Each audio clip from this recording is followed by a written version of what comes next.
comparison, and we're getting straight into our first of a best-of-5 finals. Yeah, both University of Exeter teams, and we are in Champ Select, as you can see, and seeing some bands come out already. Actually seen the Ivan come out, so this was something that Crofty actually said in his interview, that they didn't see the Ivan as an issue, but they've already banned it out for his fans, so not wanting to deal with that. There is definitely a lot of talk coming from the Hyper EXE mid laner Crofty, and basically exactly what we expected, which is to see very, very targeted bans towards the Super Duper Giant Truck team. But the Trucks have promised new picks, so these bans may not be as effective as they think. Yeah, I think that's the thing is coming into this, you know what you've been sort of accredited playing, so you're in a situation where you want to have more than just what you're known for. You know, we've seen them play the Morgana mid, we've seen them play the Ivan, we've seen them play the Carthus, and it's clear that if you came into this series expecting to play any of those champs, you're making a mistake. So I'm very much expecting to have something else up the sleeve. Well, there we go, just as you say it, Orcs. We see the Carthus swept away. If we do look across the Trucks, though, they have gone for the more conventional bans, with perhaps the exception of the Volibear.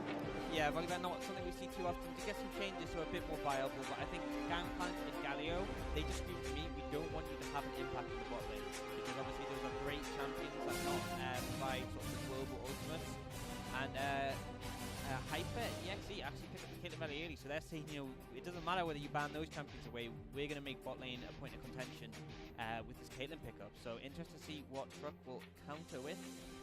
Yeah, well, we'll see if they decide to go for their own bottom laners themselves. Of course, we're getting the tease, and it's going to be locked in. The Trucks had the Singed, of course, waiting in the wings for Watley. He's been amazing on that Singed before, but I'm surprised to see it come out here because it's possibly the most predictable pick for the Trucks. Yeah, I mean, I think it must be a situation where they're just going for comfort here, which I think makes sense because you've had a few things banned away, but I mean, Singed is a decent pick, especially with Scion nerfs, which are sort of maybe a bit punishing as he can shove away fast.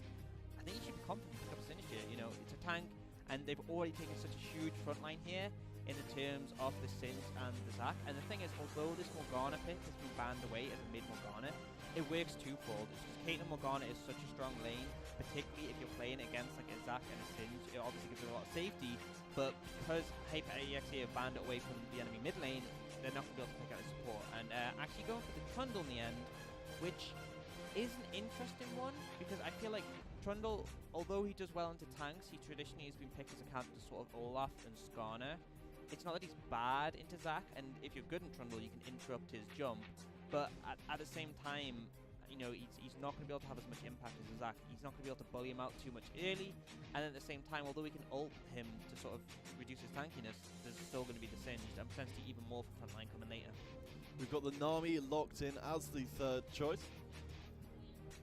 Woo Woo, who's very, very fond of those poking champs. We know that Woo Woo famed for being incredibly aggressive down the bot side. Combined with the Caitlyn, do you think that's what's going to happen now?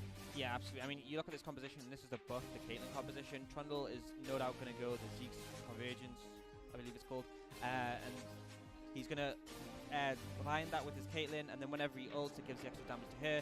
They also have the Nami, who's going to provide, you know, the healing and just the laning power. And that's the thing, is that like Kaiser's a great pick, which is just being picked up by Truck, but it's limited in range and it's limited in how well it does in the laning phase, and it's going to be in for a tough time, especially as you haven't picked a support yet, and I have no doubt that Hyper EXE are going to start banning away those supports, so might have a difficult laning phase in the bot lane. And this sort of goes back to what we expected, is that Hyper EXE, they have more of an early game focused composition, whereas the Trucks, they're looking for scaling, because right now they have extremely strong scaling capability, but it's whether they can get to that late game point. The Thresh going to be taken away, very much a favourite of the Venomous Shrew. No, that's a pick that it would just, if given a choice, would play into every single kind of situation. Yeah, I mean, it's just getting rid of these comfort picks. I think all 4 picks we've seen so far from Hyper EXE have been just targeting the comfort picks.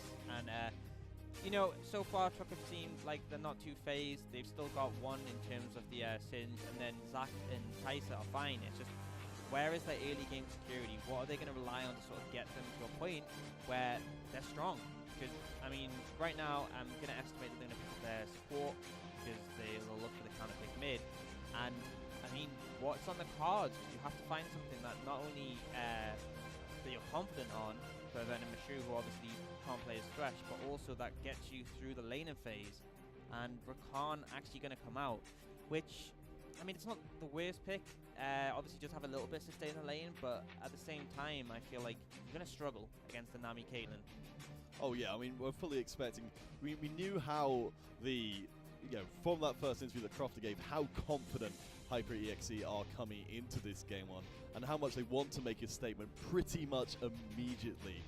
Yeah, and they're already coming out with a confidence pick. They are locked in that Darius, which, I mean, Darius is great into other melee champions. You know what the matchup top is. You know that it's Singed, and you can never get too close to him, because normally Singed benefits from being able to run around, just sort of abuse the fact that he's hard to pin down. But Darius will pull you in, he will slow you, he will stack on you, and he will dunk you. And the Karma coming in mid on top of that. And so, again, this goes to Crofty's playstyle. This is what he likes to do. He likes to facilitate his team. Karma's going to be able to shove in most situations, and they have a composition where they can really provide for this Caitlyn, and G-Dust is going to be a powerhouse. Yeah, I mean, well, G-Dust said himself, 1v9 seems to be the flavor of the day. We'll see what the final pick will be, and it's going to be White Walker bringing the Syndra into the mid lane. We know that White Walker likes to get aggressive. Is that the right pick, do you think? Yeah, I think it's a decent pick here, because it's going to have some pressure early on, which they needed. You know, you actually have gank pressure on this Karma, because Zac has great gank pass. You have the setup from the Syndra, and I feel like it provides that a bit. So I do like this pick. I still don't feel like the early game is going to be too insane. They might struggle in that regard. It's going to be interesting to see what Melvin does on this Zac, and if he's able to find the right routes to sort of get his team into a position where they're comfortable to scale. Because, I mean, we say that they want to get later in the game, but at this point, when you're playing against a projected Caitlyn sort of composition, they're still potentially going to struggle. But at the same time, I mean, Kai'Sa is so strong later on, so... I mean, yeah, well, Kai'Sa is the big pick I think we just haven't really seen come out from the trucks before. I mean, yeah, I do wonder if it's going to be the best into this situation. But we're going to get started with our first game of our grand finals here today. Orcs, we know that this game one is incredibly important, certainly for the trucks. They want to win this so badly. They want to give Hyper EXE their first taste of defeat. Do you think with what we've got on the table here, that's going to be a possibility? I think there's definitely a possibility. I just think it's going to be tricky, because HyperXE are playing to what, you know, they are so accomplished on. They have this strong early game composition. They have a good matchup top lane, and they don't scale badly. I mean, I'm saying that you're looking for the trucks to scale later in the game, but that's just when their champions come online. It doesn't mean that HyperXE are going to get necessarily outscaled, because Caitlyn with a Karma and a Nami protecting it, particularly with the Trundle, who can just who can reduce the resistances of any tanks, like, I feel like they still have a good element of scaling, and that's going to be the difficulty, is that you can't just rely on getting to, I mean, as Crofty said earlier, you can't just rely to get into 40 minutes and winning off that, because you still might lose then. No, that's very much the case. I mean, a small thing before we do get stuck into the first game, we knew that coming into this, Melvin is a big supportive player. Now on the Zac, going to go through and engage, and we'll be getting stuck in just a moment. Do let us know in the chat who you're supporting. Will it be the Underdogs, the Super Duper Giant truck team, or will it be Hyper EXE, the heirs apparent? Yeah, are you supporting the University of Exeter, or are you supporting the University of Exeter? All right, we're going to head on to the Rift for reals this time, as it looks like both teams are going to start off by giving each other a good amount of space. No cheese to start off the series, at least. Yeah, I think that's a safe thing to do. I mean, the teams have fine level 1s, I guess, but, I mean, other than Karma going for some poke, they're just willing to play defensive. I mean, I guess that's a bit of the pressure sort of situation, where, you know, you don't want to make a big mistake this early on in the competitive setting when you're, you know, at a live event. But both teams just, you know, going for that defensive start, and it looks like both bot lanes actually leash in, which I think is very interesting, because it does give a sort of disadvantage to your bot lane having to leash. I mean, if both take it, it's fine, but if the other team, for example, if Truck's bot lane, Anxiety and a Venom Shoot, if they leash for the Zac, and Caitlyn and Nami get to the lane early, you can absolutely dominate that lane in level 1. Like, you can make them irrelevant for, like, the first 3 minutes of the game. But instead, just going to provide for their junglers. And that's an interesting one. It does sort of suggest to me that they're wanting to play around the top side, because by starting on this red buff, it means they're going to clear up, get towards a blue buff, and then they're in a position where they can facilitate the top lane. And particularly when it is a volatile matchup, you know, Darius is someone who wants to get some gold behind him, wants to get some kills, and he can just destroy anyone when he does. But on the other hand, if he falls behind, he's not going to have the biggest impact, so it does make a lot of sense to me that they're going for that route. Well, I mean, despite what you may have heard prior to the to our main event starting here today, I mean, Crofty talked up the brothers' ability in the top lane to get it done against Watley, but that hasn't necessarily been the case always. I mean, Watley certainly expressed a lot of confidence coming into this one, and Watley has the reputation of being able to potentially even 2v1 up in the top lane, so it feels like there's a huge potential for things to blow up in the top lane, hopefully pretty early. Yeah, I mean, I think that's true. I think one thing to say is that if there's sort of a combo that is to stop you from 1v2ing, then I think this is the combo, because Darius obviously can pin you down. He has his pull, he has his slow, and then the trundle. Just the ult from that is going to make Singe very killable. So, although he might be confident on this Singe, he does have to be a bit careful. We have seen a pretty heavy trading down the bottom side, as we expected coming into this one. GDOS and WooWoo with the ranged advantage, able to dodge out some of the Venomous Shrews, crowd control, and keep the hurt coming. It does feel like, given enough time, HyperEXE just get a massive advantage down there if they can just keep on poking all day long. Yeah, and I mean, that's all they need to do, is they just keep the pressure, and eventually they're going to look to chip that tower. They'll get a gold advantage, and Kai'Sa is such a gold-dependent champion, so item-dependent. I mean, not just in that she scales extremely well, but it's the fact that her abilities get upgraded when you get enough stats, you know. So when it's not like you get a threshold and you're like, okay, I now have this much crit, I have this much attack speed. It's like, oh, now my Q does twice as much damage. Now my E turns me invisible, and it's just why she's such an item-reliant champ, and especially with a short range. Anxiety's going to be waiting a long time before he's relevant in this game. Well, particularly with Anxiety falling behind in CS already. It's starting to feel like pressure is mounting. We've got the first gank potentially coming in. Melvin Izzle decides against it just at the last second, though. I think it's being potentially taunted backwards and forwards. Both junglers are in the top side, so we could see a clash early. Yeah, and this could be really bad for the Zac if the Trundle finds him. Oh. A potential counter gank in progress, but I wonder if Uggs would have been able to get there faster now. Yeah, I think it was a bit too far away, but he was in the wing, so, I mean, Melvin Izzle didn't land a CC, just had to back off. I think the danger is, though, once you jump in as Zac, you know, you're committed, and Trundle is great at making sure you're not getting out. You know, you land the pillar, his Q also has a slight slow, it just means that it's hard to get out again. Very, very heavy train down the bottom side. We can see Venomous Shrew and Anxiety getting chunked to pieces. However, Melvin Izzle might be able to change that if he wasn't spotted out. I believe there's a little ward above there, giving the early warning system the HyperEXE needed. Yeah, I mean, Melvin is just coming right now to sort of try and relieve pressure, but honestly, there's so little he can do. Like, there's no mana on Anxiety, Venom Shrews low on HP as well. It's just a difficult position for the bot lane, and they need to find an opportunity where they can recall, or they're really going to struggle. They're just going to be trapped in the turret for, you know, the next 10 minutes. It does feel like HyperEXE are just trying to keep them down there for as long as possible. I mean, you can see how low the health bars are. It almost feels like HyperEXE are not going to try and harass them too much further because they want them to stay down there and basically not be able to do anything. We have got Melvin Izzle off to the side. We might see a repeat attempt to turn this bottom lane around. Yeah, this is when you have a bit more of an opportunity when HyperEXE are pushing in. What they'll want to do here is sort of punish them under the tower, get some traps down, and so you can see GDOS is walking up and Melvin Izzle is looking. Channeling, where we go. Gonna get landed and cancel out the net. Really nicely done. Could this be first blood to the trucks? And they hit like a truck, stealing it away for themselves. Yeah, just honestly a bit arrogant from GDOS. I mean, stepping up isn't the best decision when you don't know where the jungler is, but I can sort of accept that. But you need to flash. Once you see that Zac come in, you can't just expect to net away. White Walker and Crofty trading heavily in the mid, but I mean, yes, that gank was so nice, especially when they'd seen Melvin Izzle coming through there before. And Zac, the gank paths are crazy. Yeah, that's the thing, is that if you don't have vision on sort of that corner, the tri-brush, you have to expect something.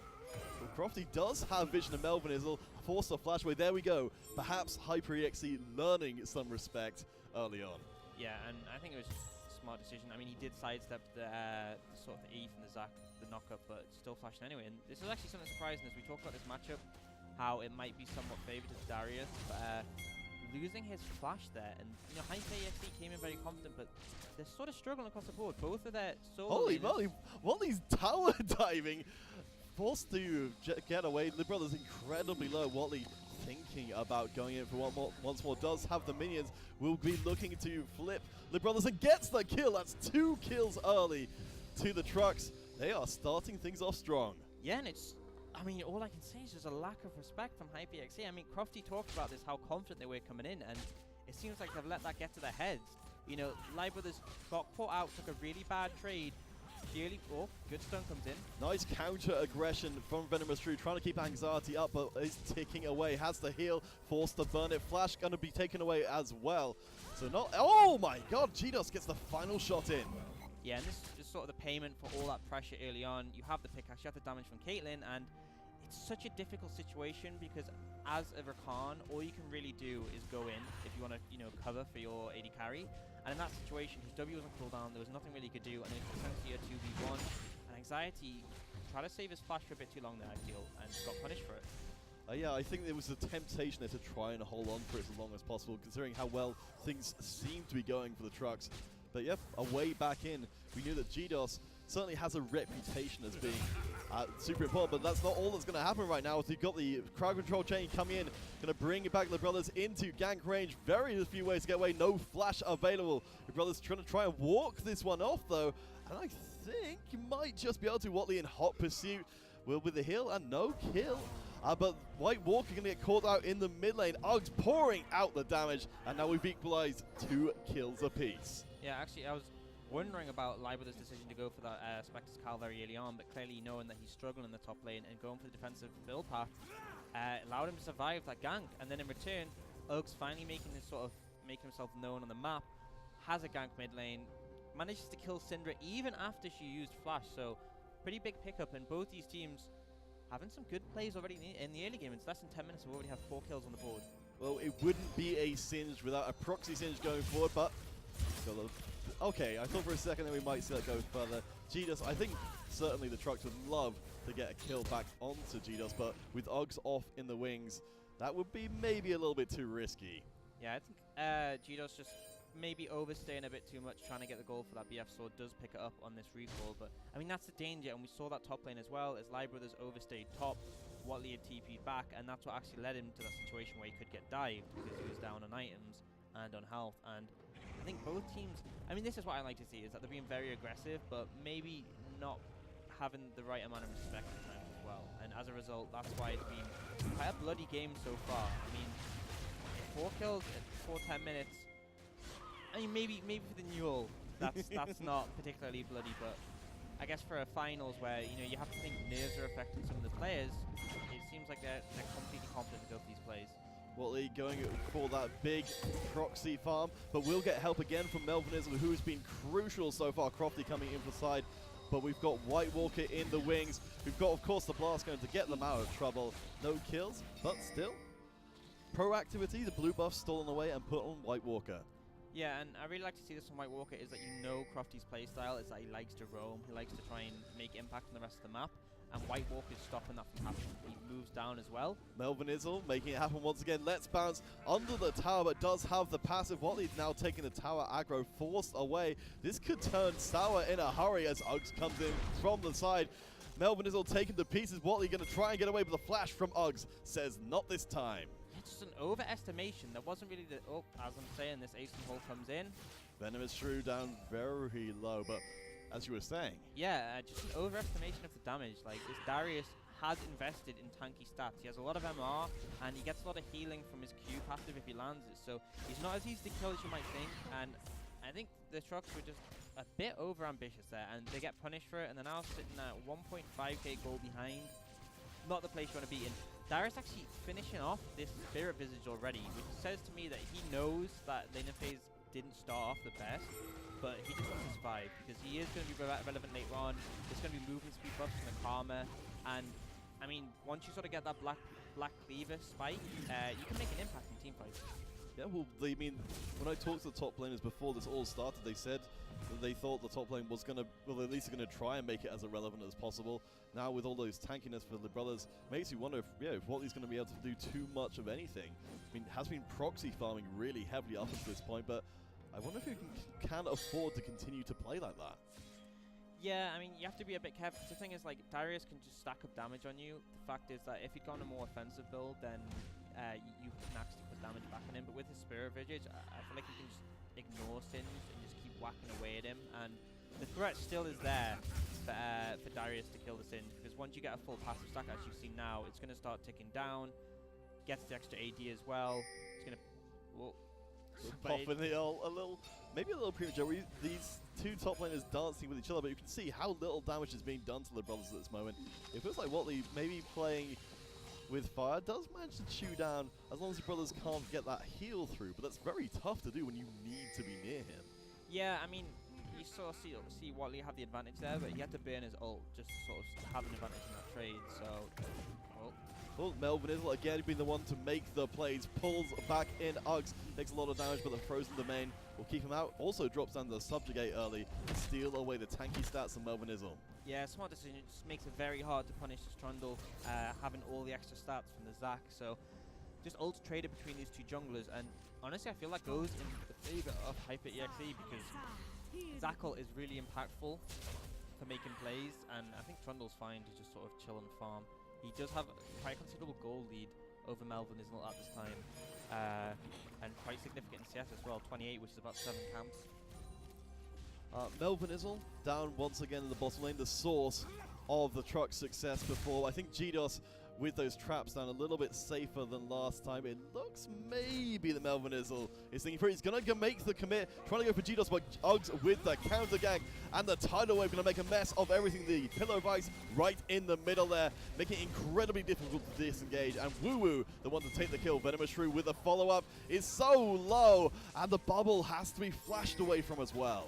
Yeah, that's the issue when they trade those ults. Once the Zac goes in, he doesn't have his flash, he doesn't have his ult. Oh, wait a second. Anxiety not wasting a moment, getting back in again, trying to save the first tower gold. Woo Woo going to be saved by the heal, and that's 3 kills for HyperEXE. They are going to tear this bottom lane open.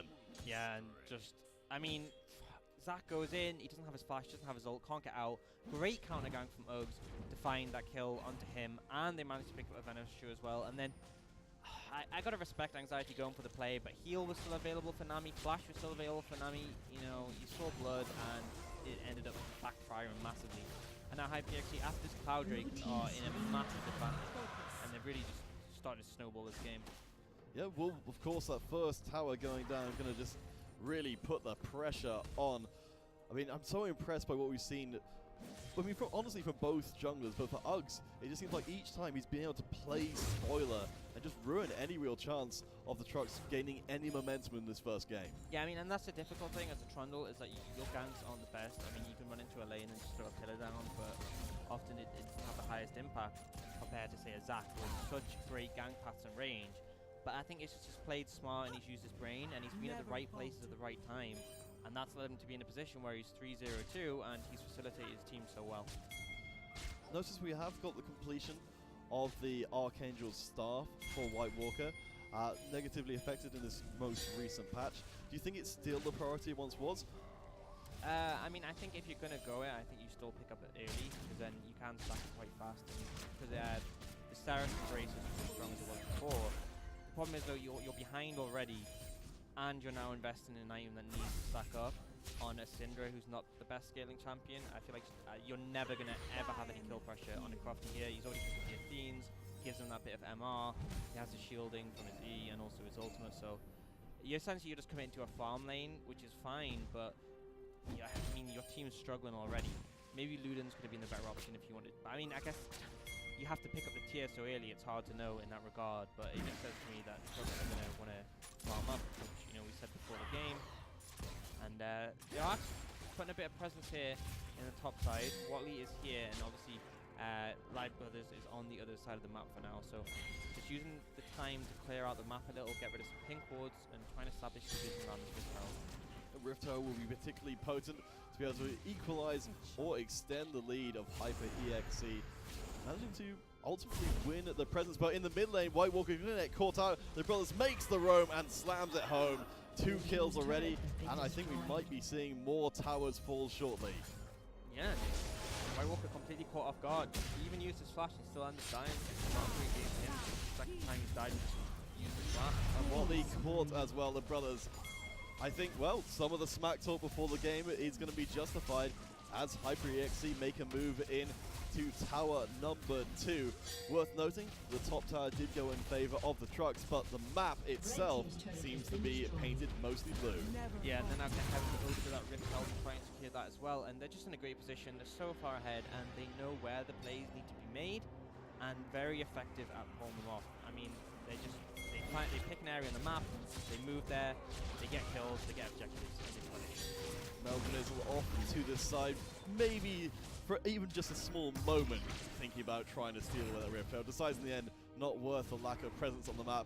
Ultimately, it's going to cost him his life in the best kind of situation. Yeah, I mean, you'd have to have a very lucky scenario where you manage to flash and ult just to get out of the pit again, but does just decide to play it safe. And I mean, there is still some scaling potential for the trucks. I mean, Kai'Sa is going to be a threat in the late game, and they do have a great front line.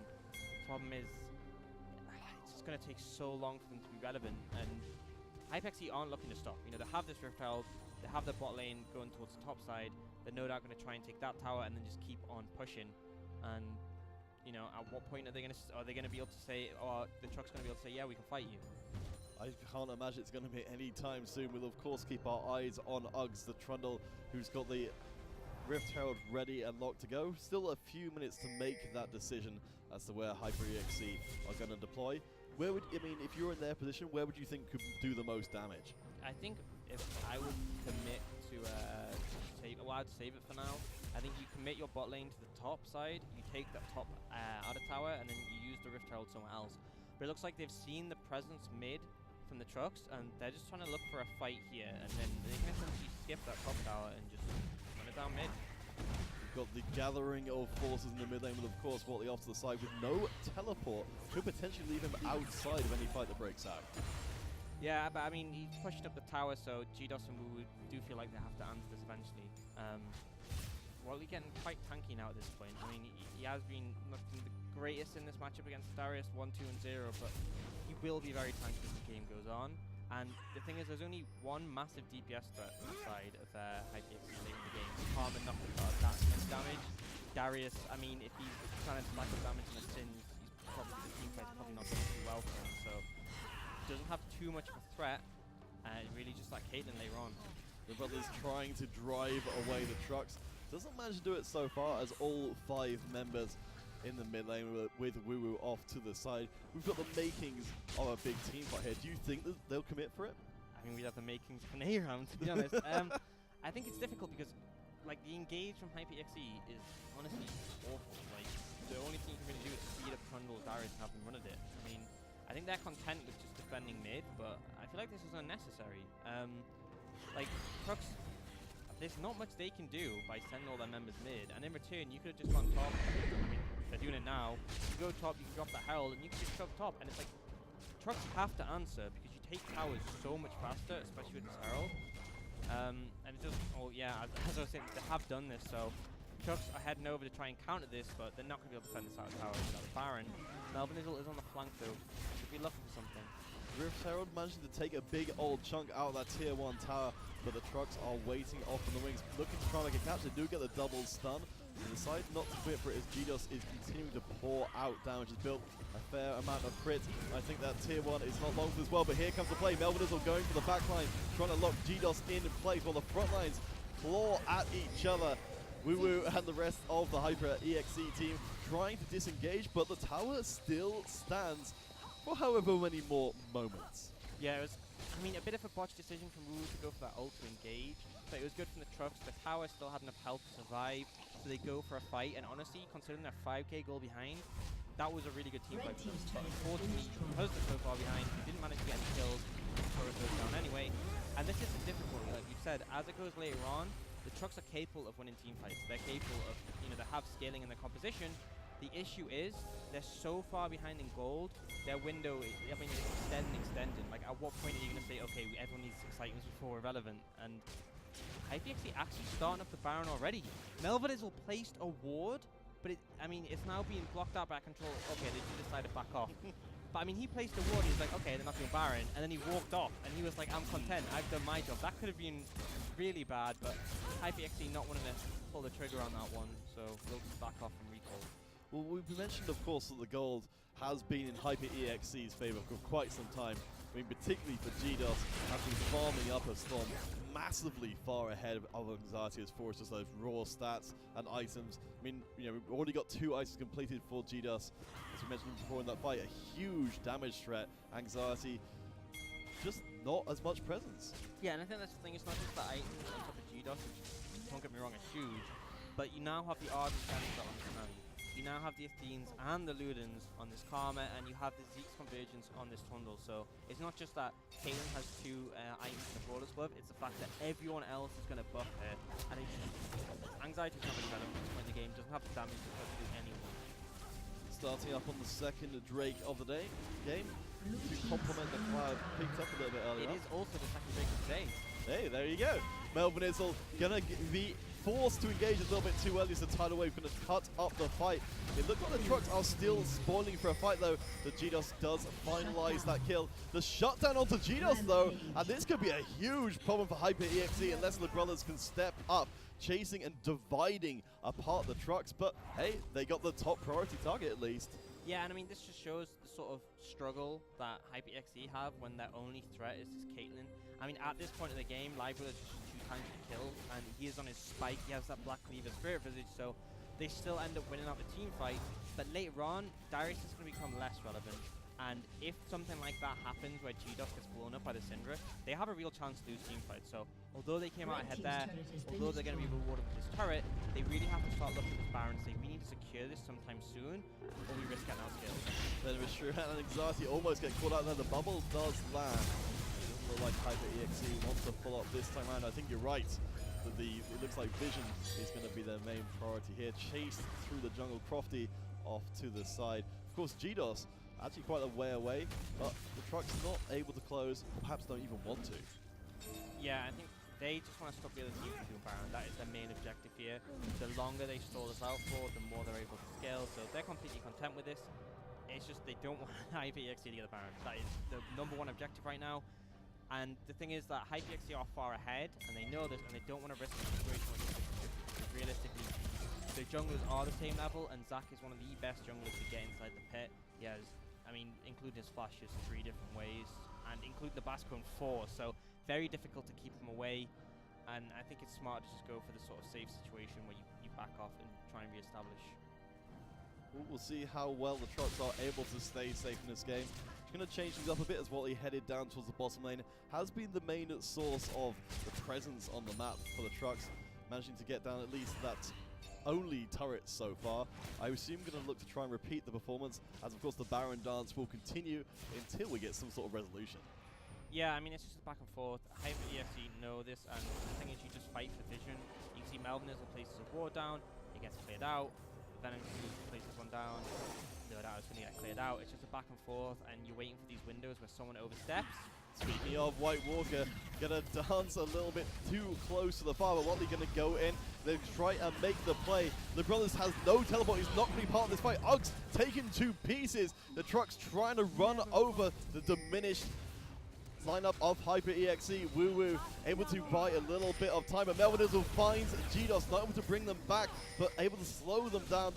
Oh my god, Venom Shrew taken out of the back, and Watley's so low. GDOS turns this one around, gets the double kill, and it's going to be frustration for the trucks. Yeah, I like the idea to go for the engage there. They managed to pick up the tunnel very soon, but it was an over chase, and the thing is, if you're not getting on top of this Caitlyn, she will just start to shred through absolutely everyone, and they end up losing 2 members of the back end, and Baron going to be started up. This is risky. There's no smite available for the side of Hyper EXE, and there is one on the side of the truck, so bold decision to go for this here.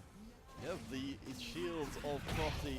Oh my god, look at the damage on White Walker, forced to run away. The Brothers in a hot chase, but won't manage it this time around. White Walker able to fend for themselves, but again, the Baron cancelled out and started up again. Melvin Izzle is there, but Solo pulled into the pit ahead of time, and that's going to be no smite in the bag. Hyper EXE going to chew through this Baron incredibly quickly. An attempt at a desperation steal there from the trucks. GDOS taken out though on the backside. The trucks get something, but it's not going to be a Baron. Yeah, and I mean, the Baron is a reward that eventually comes to Hyper EXE. Mistake from GDOS to get caught out, but at the end of the day, it does not mean very much. Just Melvin Izzle, you know, he had a pink ward in his inventory. He decided to try and use his Q instead to get vision, and he ends up getting punished for it. And this is the situation that we said HyperEXE want to be in. They've picked up the Baron. They can now start to look for those inner turrets. They can now start to look to snowball this game. And Caitlyn is at her biggest spike. She's on 3 items. She has the high crit chance. And Trux, there's no way they're going to be able to teamfight at this point in the game. Well, yeah, I mean, as much as GDOS, has notably been caught out with the rapid fire cannon, just going to be even safer to keep that space. It feels like there's so much of commit for the Trux to even try and go after GDOS that it becomes more and more impractical with every passing moment. Yeah, I mean, I think one of the problems is that Lee Brothers is still very relevant. Anxiety does like negative damage to him at this point in the game. So it's not like you can just commit to GDOS, and once GDOS is dead, you win, because there's still the other threats on the team. So it's going to be really difficult. You have to get a perfect team fight, otherwise you risk losing so much of your base when the enemy team has Baron. And then coupled with that is that you can't just clear the waves, because you're against a Baron, you're against the Siege comp where you have the poke from the Karma, the extra range from the Caitlyn, and the sustain from the Nami, so it's a difficult position to be in. There we got HyperEXE making use of that Baron to push into the base. Of course, GDO's going to be able to put down some traps to support. The brothers pulled in and shaken around.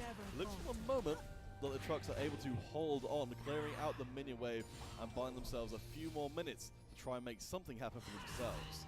Yeah, it's just a waiting game at this point. I mean, I'm not too sure on HyperEXE's decision here. They're clearly confident going for this mid inhibitor tower, but it's a much harder one to track. I feel like he should just take the freestanding gold bottom top with his inner towers, but instead, confident they can commit here. GDOS gonna push through with Wally flashes in afterwards.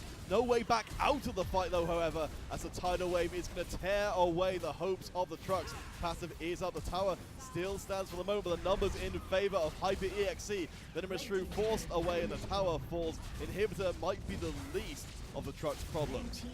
Yeah, and it looks like they might just push for the end here. 5 members up against 3. No front line for the side of the Trux. It's going to be a difficult one to defend here.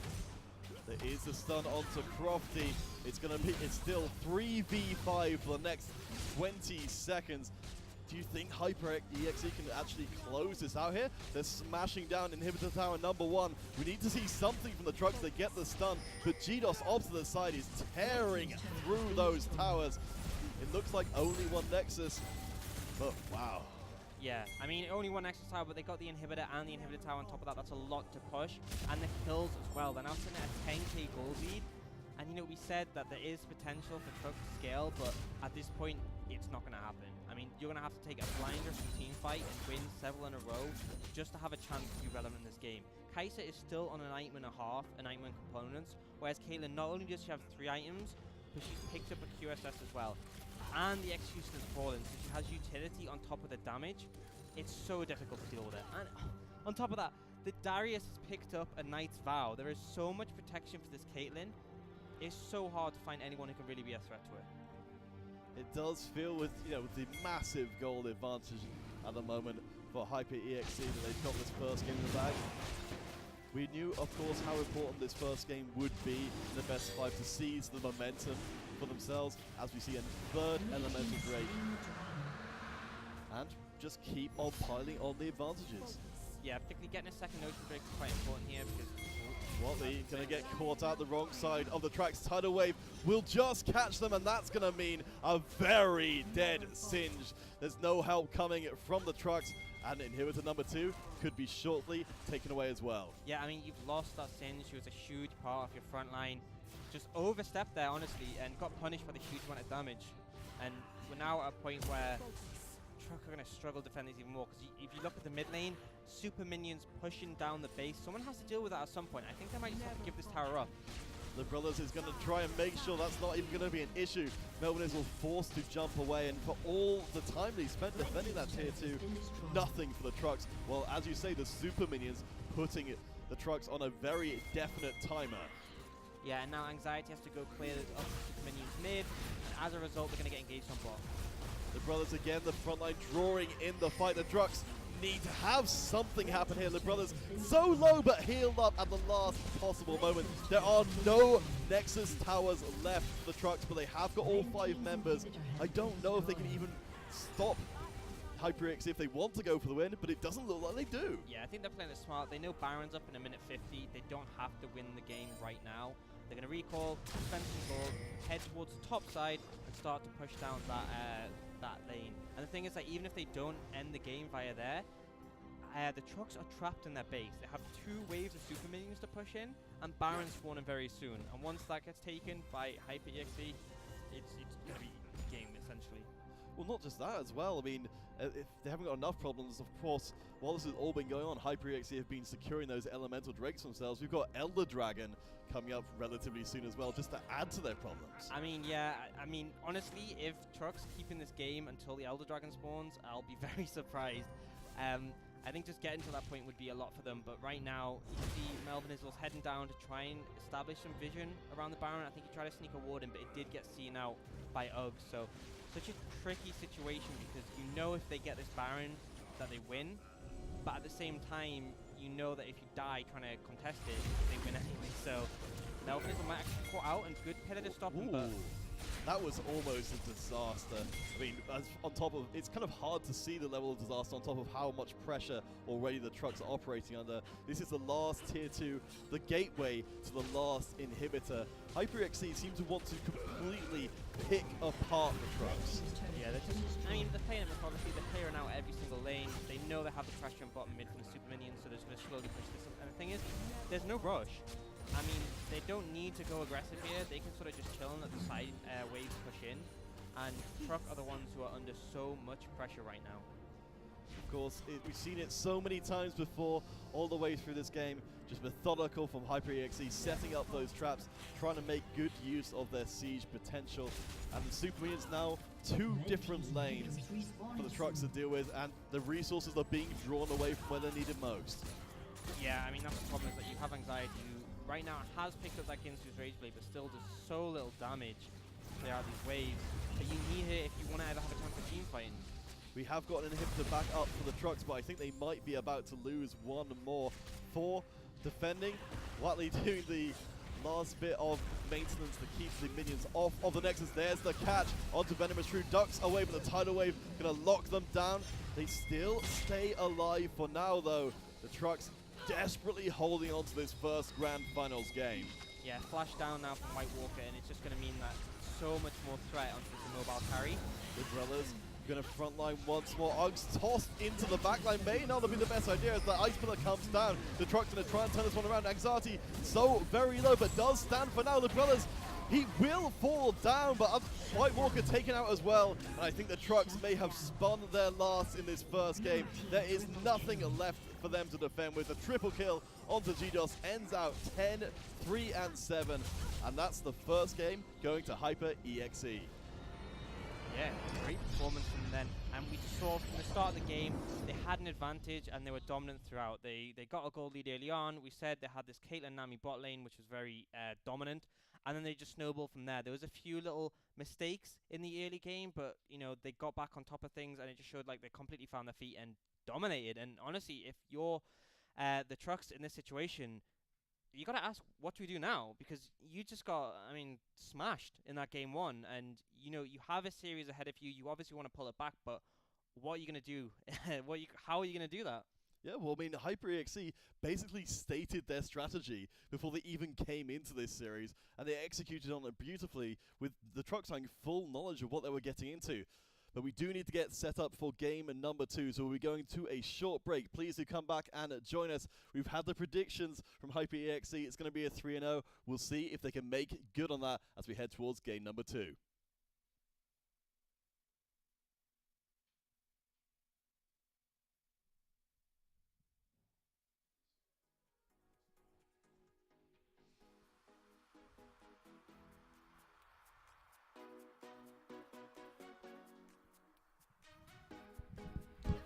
I was going to do the news desk.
man, I'm tired of playing jungle. You guys just blame me whenever we lose. Well, Tony, you didn't even gank my lane a single time. What we need is a real jungler. But who? Did someone say jungle? But I'm scared. No matter what goes wrong, it's in the air. Every lane is on a killing spree. Blame the jungler.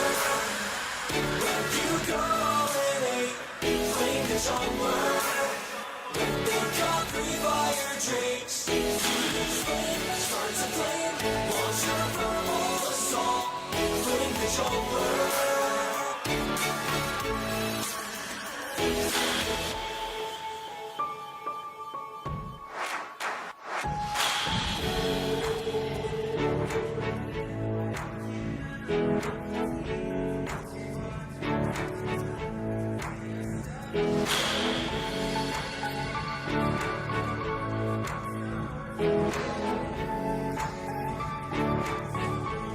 Where are you feeding?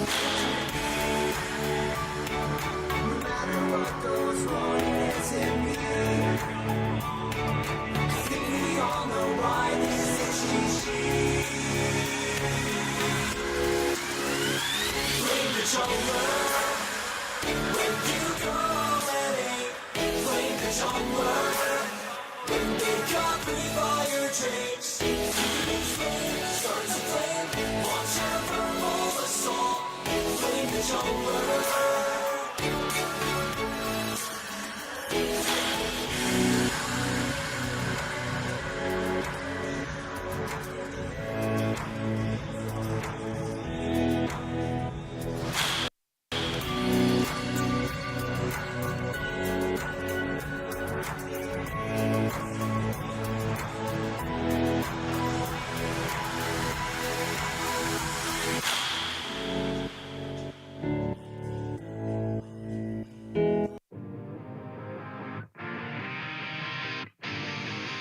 Welcome back to NUEL Live, and what a first game we've had of our finals.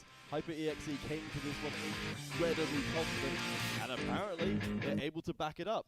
Yeah, they absolutely delivered. I just feel like both teams had sort of different win conditions with their composition. Trucks wanted to win early. HyperEXE wanted to win. Trucks wanted to win late. HyperEXE wanted to win early, and HyperEXE were just able to execute on that, and they weren't able to get back in the game. We are in Champions Select, obviously, and actually seen very similar bans to the last game, with the exception of Caitlyn being banned now.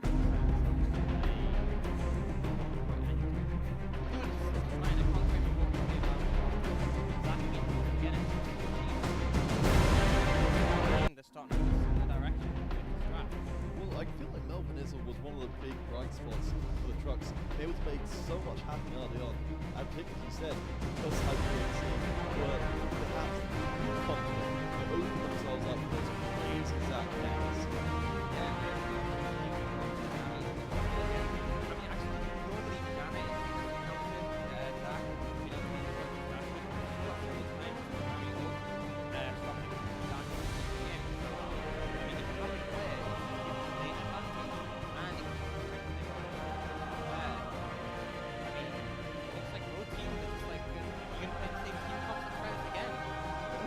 Exactly, we were expecting, coming into this one, HyperEXE said they knew what the Trucks were going to play, they knew how to repair against them. We expected to be surprised, but you would imagine if anyone wants Game 2 to be as different as possible from Game 1, it's got to be the Trucks, and maybe it could come up from something different in the bottom lane. We'll see if that Cockmore does get locked in though. Does in the end, so just give a hyper carry element both the Trucks, and the thing is, compared to the Kai'Sa, because you have a lot more range in this combo, so you're not going to get bullied out of lane as easily, and the Caitlyn's off the table, so you have a bit of a safer early carry, you have a bit of a safer laning phase, and it just means that, you know, you still have the late game win condition. Right, last pick of the first pick phase over to HyperEXE. Will they continue to commit? It's exactly the same as before. We haven't seen the AD carry yet, but we certainly feel the effects in this ban phase. Yeah, I mean, whatever it's going to be such a strong pick in the late game. Lulu getting banned away from HyperEXE, so obviously not winning the Lulu Cog combo, and I feel like the Trucks are going to start to look at ban away AD carries what do you not want to deal with in this? I mean, essentially, again, it's a protect the AD carry composition. Yeah, well, I mean, with Caitlyn already hitting the bench, I mean, I'm kind of surprised to see that HyperEXE want to go through another ban phase of AD carries being taken away, and there we go. It's going to start. I don't think it's going to end anytime soon. I think they must be in a situation where they're confident with what they have. I mean, Tristan is still open. Yes, Zaya's been taken down, but there's Varus. There's yeah, I mean, Tristana and Varus. No, I mean, you could fringe picks like something like Tristana, or I mean, Kai'Sa is still available. There are still options. It's just none of them is going to be as dominant as Caitlyn was in the early game. But I still think they're fine to pick up whatever AD carry, because Gidos and Wu will show that they're confident. I mean, even a Jhin potentially, not the most AD carry you expect this sort of protection comp, but with the new Ginsu's build, especially if you buff him with like attack speed from Ardent Sensor, he does so much damage. You can get like almost 2000 AD. Well, we've just got a few more seconds to see what the trucks decide to take away. But instead of going for the AD carry, they're respecting the power of the Darius up in the top lane, so at least that will be different this game. Yeah, I think that's smart, is that they've looked at what happened last game, and they've made an adaptation. They've said, right, the Zac and Syndra, that worked quite well, but we struggled on the rest of the map. So they have a safer bot lane. They've gotten rid of the Caitlyn and Darius, so they're going to have an easier time bottom top as well. And now they're in a situation where, they have more life in the early game so far. And the Tristana just come through, which makes a lot of sense. And yes, Tristana is still a hyper carry, but she doesn't have as much laning presence as a Caitlyn. And it means Trucks should be able to get to their late game sort of strength a lot easier. Yes, not having that early range to abuse. Of course, we did see HyperEXE focusing out Venomous Shrew with those bans, taking away the Lulu and the Thresh. Ultimately, Braum will be the choice to try and protect that Cogmore. How do you feel like that compares? I think Braum's good here because it works really well with Nami. You can block her ultimate, and it provides protection. I think if there was a Caitlyn Nami, Braum wouldn't work as well because there's so much range threat. But with a Chris Nami, I think you're going to do fine in that laner phase. I mean, you might struggle a bit because it's melee support and range support, but not too much of an issue. And the Singe coming out again, so what he's saying, he's still confident in the Singe. Darius was the problem. Absolutely. I mean, I think I had to telegraph. Maybe for HyperEXE, just suddenly realizing, oh wait, now we're going to be seeing the Singe perhaps in a natural environment. We saw how well Wally was able to provide a lot of map pressure by doing those proxy farming before. This time, going to be going up against the Scion. Some elements of the same kind of idea, but I couldn't think anywhere near as much pressure. I mean, yeah, absolutely. Sion's been nerfed in this patch as well, so it is a tad bit weaker. His Q early damage is down. Which means he's not going to be as much as a threat. Because Sion does well in the tanks, and I can bully them a bit, but that's with regard to being a tank himself. I mean, compared to something like Darius, it's not even on the same level. And now you're looking at a composition for HyperEXE, as we said last game, is that in the late game, they still scale relatively well, but they have the power early. There's not as much power early. You've lost to Darius, you've lost to Caitlyn, and then on top of that, you don't scale as well. I mean, your only damage threat is this Tristana, and yes, she has a lot of protection, but if she gets picked off, if she gets jumped on, if she gets punished, you lose. Well, you mentioned with GDOS as well being so important. Now Anxiety's got the same level of pressure on them. We know Anxiety love to do the big plays before, be that big hyper scaling. Changed recently back to being more of a lane presence, but now going back to what has brought Han Anxiety as one of the big threats for the Trucks team. Yeah, and I think, but the thing is, compared to GDOS is the only real threat on the side of HyperEXE. Anxiety has the Syndra as well with White Walker. There is more than just him as a threat. And if you saw how GDOS played last game, on this Caitlyn, who had a lot of protection, still got caught out several times. And it does raise some questions that if that happens again, if you have a team fight where GDOS dies at the start, if Syndra manages to outplay him, then you lose the team fight. I mean, I just don't see how they just lack so much damage, which is fine. These protection comps, you can commit to that, but you have to have complete and absolute faith in your AD carry. All right, guys, let's head out on to the Rift once more for the second game of our League of Legends Grand Finals already. We've got the HyperEXE taking one step towards the University Esports Masters. The brothers going to spot out the invade, but hey, the Trucks are being proactive early. Yeah, which I think is a good decision. I mean, after last game, you've tested the water, but you're now sort of behind in the series. You want to go for these sort of picks that can give you an advantage in the early game. And I really like the fact that, you know, there was maybe some comments from Crofty saying that trucks would tilt a bit if they lost the first game, but I feel like they haven't at all. They looked at the composition and they said, right, stuff here didn't work, but what did work? And they've assessed it and they've adjusted it, because sometimes it's a temptation to go, oh, we lost everything, we should just give up and change everything. But they're saying, you know, the Singed struggled into Darius, but it was a good pick. The Zac was fine, the Syndra was fine. Bot lane we had some difficulty, so let's get a better matchup there. And I'm actually confident they could bring this one back. Well, I mean, we know with everything stemming from Watley, the mad alchemists themselves, the potions sort of being brewed here for the trucks. We'll see if this is the right ingredients. Of course, neither of these teams having so much experience in this best of 5 environment. They don't get the chance to develop in the regular season when they're playing best of 1, but I agree with you. It feels like the trucks are getting closer to where they want to be, and we'll see how well it works out. Yeah, absolutely. And that's the thing with these best of 5 situations, is that you see top teams like SKT, and they'll win a series 3-2. And they were the best team in the world for such a long time. But it's like, you win a series 3-2. That seems so close, and it just shows how like on the line it can be, and how important these adaptations or changing things up or getting the right draft can be. And you know, these teams are both from the same university, and although we gave the edge to HyperXE on paper, you know, I think that they could end up having a close series here, be a bit back and forth. Oh, I really hope so as well. We know that, you know, I don't think it's anywhere near as one-sided as the first game made it look by the end. I mean, there's a reason why I think why HyperXE were so methodical with how they took apart the trucks. They knew that if they started to get a little bit too cocky, and there's obviously a fine line there, that there's always going to be a chance the trucks will surprise us. Yeah, and I mean, that's the thing as well, is that if you looked at the compositions, HyperXE had such an early game composition, whereas the trucks had this sort of scaling comp, and it's where if you make a single mistake, you risk really throwing the game, and you lose late game, not that significantly in the last game, but it's a struggle. And I think that's the thing, is that these sort of games where one team has a scaling composition, the other has an early game pressure composition, it looks like a stomp.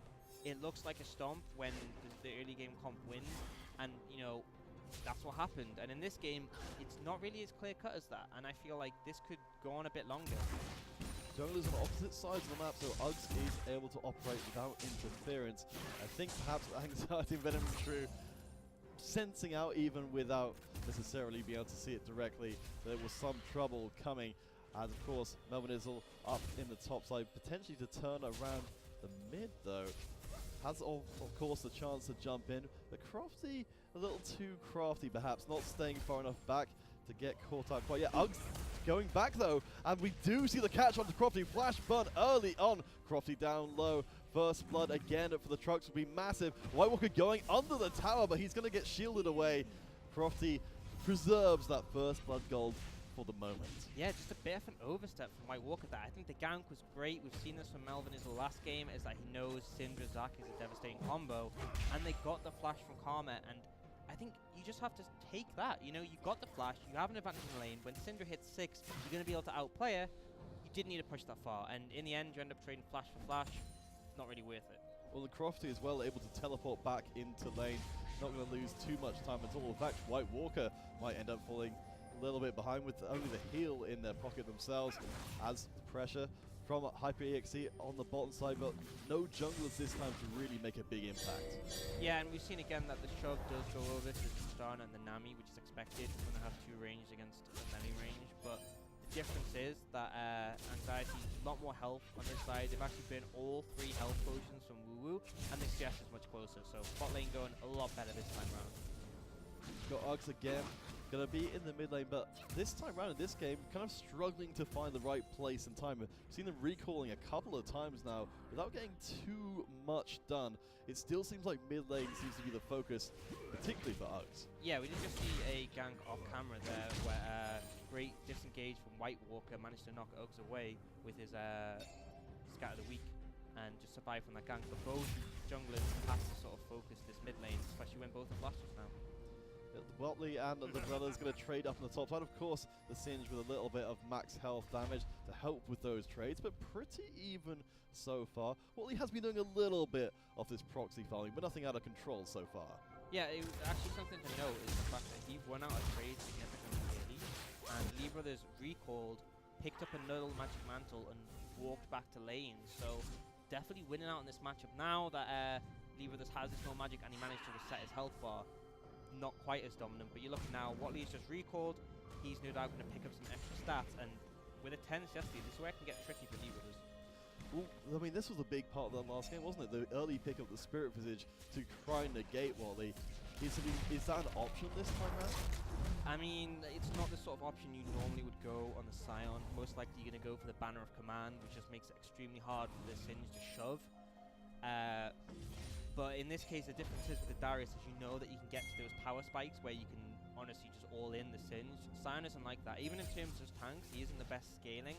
Like, you compare him to Cho'Gath and Maokai, Scion has more early pressure, but later on, the other two, Maokai is a menace in team fights, and Cho'Gath becomes so tanky and has his ult for 2 damage. And I feel like picking it here and just not getting advantage early, I mean, you're just going to struggle for the rest of the game. Glancing through to the mid lane for a second, you can see that, well, you talked about the scaling. We have got, again, the return of the tier, even while White Walker falling behind on CS in the early going. Yeah, I think it's fine here. It makes a bit more sense. I mean, again, if you're going to go for the build, you know the build. I don't think that going tier necessarily is bad. Honestly, it's just the thing is that it has been nerfed. And we've actually seen a TP in bot lane. Yes, the first TP gang, as both TPs going to be channeled. Woo with the flash out early. The cancel on the teleport. Melvin Izzle is there to provide assistance. Woo could be first blooded, and there we go. 2 games, 2 first bloods to the Trucks. Yeah, no, just a great confidence play from the Trucks. Watley comes in for the TP, and then you're in a situation where Lee Brothers had to cancel the TP, otherwise he would have suicided, and then it just resulted in Watley being able to get a flash flip on the Nami, and they're rewarded with this Infernal Drake. That's something to note, is that much more impactful Drake in this game. The first one is an Infernal. I don't think we got to see the second one there, but that's a great thing to have under your belt already. Yeah, well, last time round, Hyper EXE had complete control of the Drakes. Now, already we're seeing some of the fruits of the changes that the Trucks have made. And also the brothers trying to take a little bit of a leaf out of Watley's book. But there we go, Melvin Izzle again, the playmaker, the one who's trying to turn everything around when they can, trying to turn that mid lane. But I think we might be about to see the multi-person drop into the mid lane. Low health from White Walker, and the approach of Uggs. There's a flash in the pillar, but Melvin is able to provide disruption. Look at the health of Uggs, gets taken to pieces, and the Trucks turn the play. The brothers will have to try and get away under the tower, and he's going to fall as well. Double kill for Melvin Izzle. The Trucks are rolling. I want an absolute disaster of HyperEXE. They go for the aggressive play, and they are punished so heavily. I mean, they should have expected Zac to be there, but not just that. It was just a botched find onto White Walker, and he turns it around. I mean, this doesn't look like the same team from game 1. Not at all. You have to know the Trucks are smiling right now. You're really right, it's completely unrecognizable. We knew that there were so many mechanics at play in this, the cancels out of all these different abilities, but this time around it works out for the Trucks. What can they do with this advantage now? I think now you have an advantage in your top lane, you're starting to get an advantage mid. I think you just have to, you keep your bot lane scale, and this Hogmore's going to get stronger, and the big thing is the Ginsu's power spike. That is when you want to start taking over this game. For now, just keep doing what you're doing, keep looking for these pressure plays. Karma's down flash, whereas Syndra has it up. Keep playing around mid. Lots of potential. Of course, we've got the Rift Herald coming up in just half a minute's time. With those 3 kills, it feels like things are starting to get accelerated. Perhaps we'll see some big objective takes early as the brothers trying to stop Wally. Can't do anything at all about it. The Banner of Command and Minion, though, can shrug off all the damage. I mean, this is the thing we were talking about last game, is the fact that like Darius with the Spirit Visage could just sort of ignore the Singe, heal up and just build up damage. But with Scion, he does almost 0 damage to Watley here, and isn't able to really, has to sort of accept his fate. He's stuck in a tower for the rest of the game, and Singe's going to be able to proxy. GDOS jumping away, sensing the approach of Melvin Izzle. Woo forced to use the tidal wave, and there we go. The first block of the game for Venomous Shrew. Yeah, and I mean, again, it doesn't seem like they got much there, but it's just constant pressure, you know? You're getting these CS advantages top. You're getting an ult advantage bot lane, and it just seems like HyperEXE are on the back foot, and compared to game 1, their comp doesn't scale as well. I'm still impressed by what's going on right now. It's just, I wonder where we're going to see the plays made through next. The brothers, of course, it's fallen behind significantly in CS. For the really big CS disadvantage that HyperEXE have gotten, they've still kept up pretty well on CS everywhere else. They've got the CS lead in the mid, they've got the CS lead down in the bottom, but they are still behind because of those 3 kills. Yeah, absolutely. And on top of that, the Infernal Drake, which when both teams can sort of go towards that late game sort of situation, that Infernal Drake is what can make the difference. 8% AD and AP, and when you have two carries who are definitely going to benefit of that in the Syndra and the Cogwall, but not just that, Syndra is someone who likes to build some AP himself, you know, definitely going to pay off. Alright, well, we've got a chance to reset a little bit here as Uggs, I think, misses the fact that Wally's about to walk right by them. The proxy will continue until further notice. And, yeah, doesn't seem like the brothers can do too much of anything about it. Does have that Burn of Mud. Of course, the first tower is still up for grabs. The top tower, pretty low on health already. Yeah, and it's just this Singe pressure. I mean, he can't clear out the banner minion, but the banner minion isn't able to do much. He just gets taken out by the enemy wave, and he's just going to keep the pressure here. He's now proxying 2 towers deep. And the thing is that Sion now has his TP up again, but he's not going to be able to leave his lane or he'll lose that tower instantly. I mean, you said it before, from game 1, you know, people watching for the first time might be like, well, why was the Singe? You know, why is this a potentially, I was going to say it was considered to be pretty much a legendary pick for Watley, but it's just distorting the whole game around him right now. And I think the issue is that HyperXC left the Singed open, and last game they clearly went, right, it's fine, we'll pick the Darius, and it worked. But this game, the Darius was banned away, and I guess they just were overconfident. We're like, you know, it wasn't an issue last game, it won't be this game, but already, I mean, he's got a CS lead, he has that kill lead, the tower is very low, and if he does end up getting that first blood turret gold, the game could start to snowball quite heavily against HyperXC. There we go, Melvin Izzle's going to make it happen once more, but this time with a little bit of Watley backup. Look at the damage, look at the crowd control. Crofty, nowhere to go but down. Again, the trucks find a play and they make it stick. Yeah, and just great play from Watley, and this is what the advantage of having that permanent wave shove and pressure has. Woo Woo saved, even with the bubble blocked by the shield, still gets the crowd control through. But yeah, trucks trying to accelerate matters, and I think that top tower, it's been waiting for a while to really be cashed in on. Yeah, but the issue is now is that Sion teleported mid, so you now have a TP's disadvantage, and he went mid to sort of clear that wave. Singe is now going to get that tower top, and this is going to snowball so heavily. He'll get 650 gold from killing this.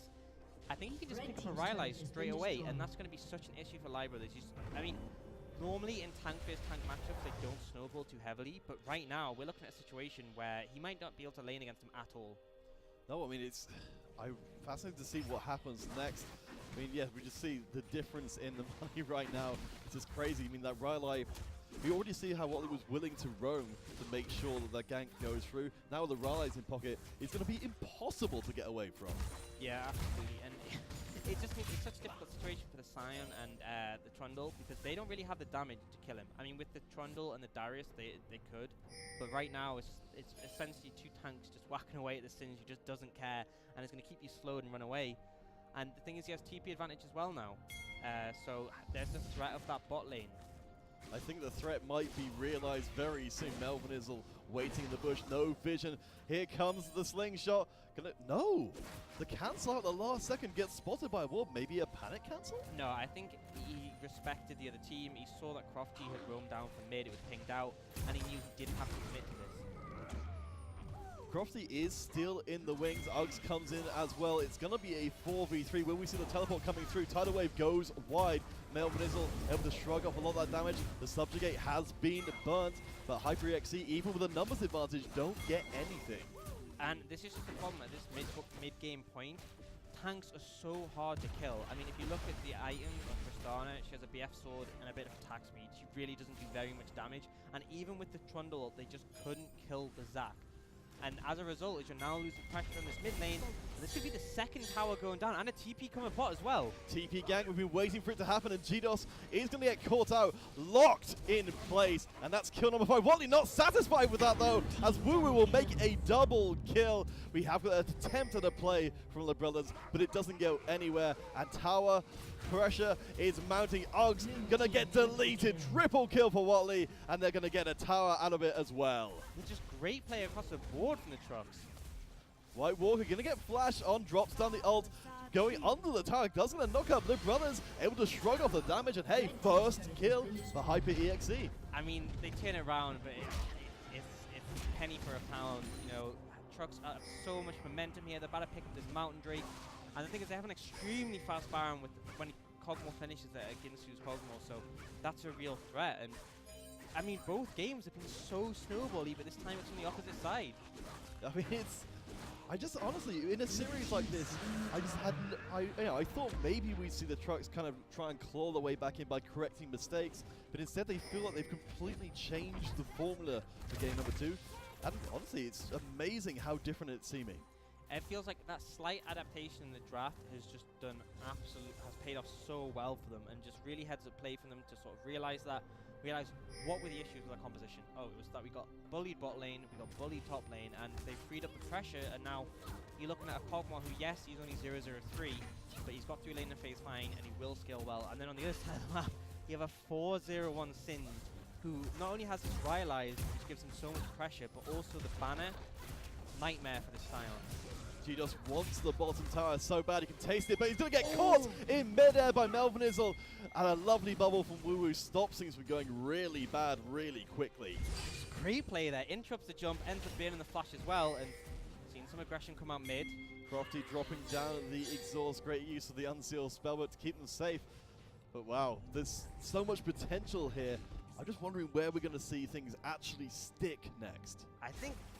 I mean, Melvinizzle keeps looking around bot lane, but at this point it's difficult to do anything. The tower's already down. You can see the waves being pushed in, and G-Dos will have to catch it. But mid lane, Watley is going to do the classic, going under the tower, and not even taking it yet. I think there's a message being sent here to Hyper EXE, and White Walker finishes off the job.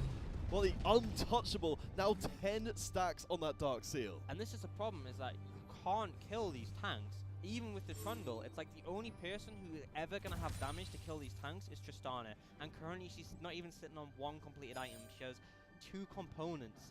Well, 3 components total if you include the Kirches. But you know what I mean? She's sitting on pieces of items. You realistically need 3.5. You need your IE, you need your Shiv, you need your Rapid Fire, and then a Last Whisper before you want to be a real threat to these tanks. And, I mean, I don't think you're going to have that long. You're now 7k gold behind. Watley's starting up the Rift Herald. They have 2 dragons as well, and not just any dragons, a Mountain and Inferno. This game's not looking good for this part of University of Exeter. But the other part of University of Exeter is looking great.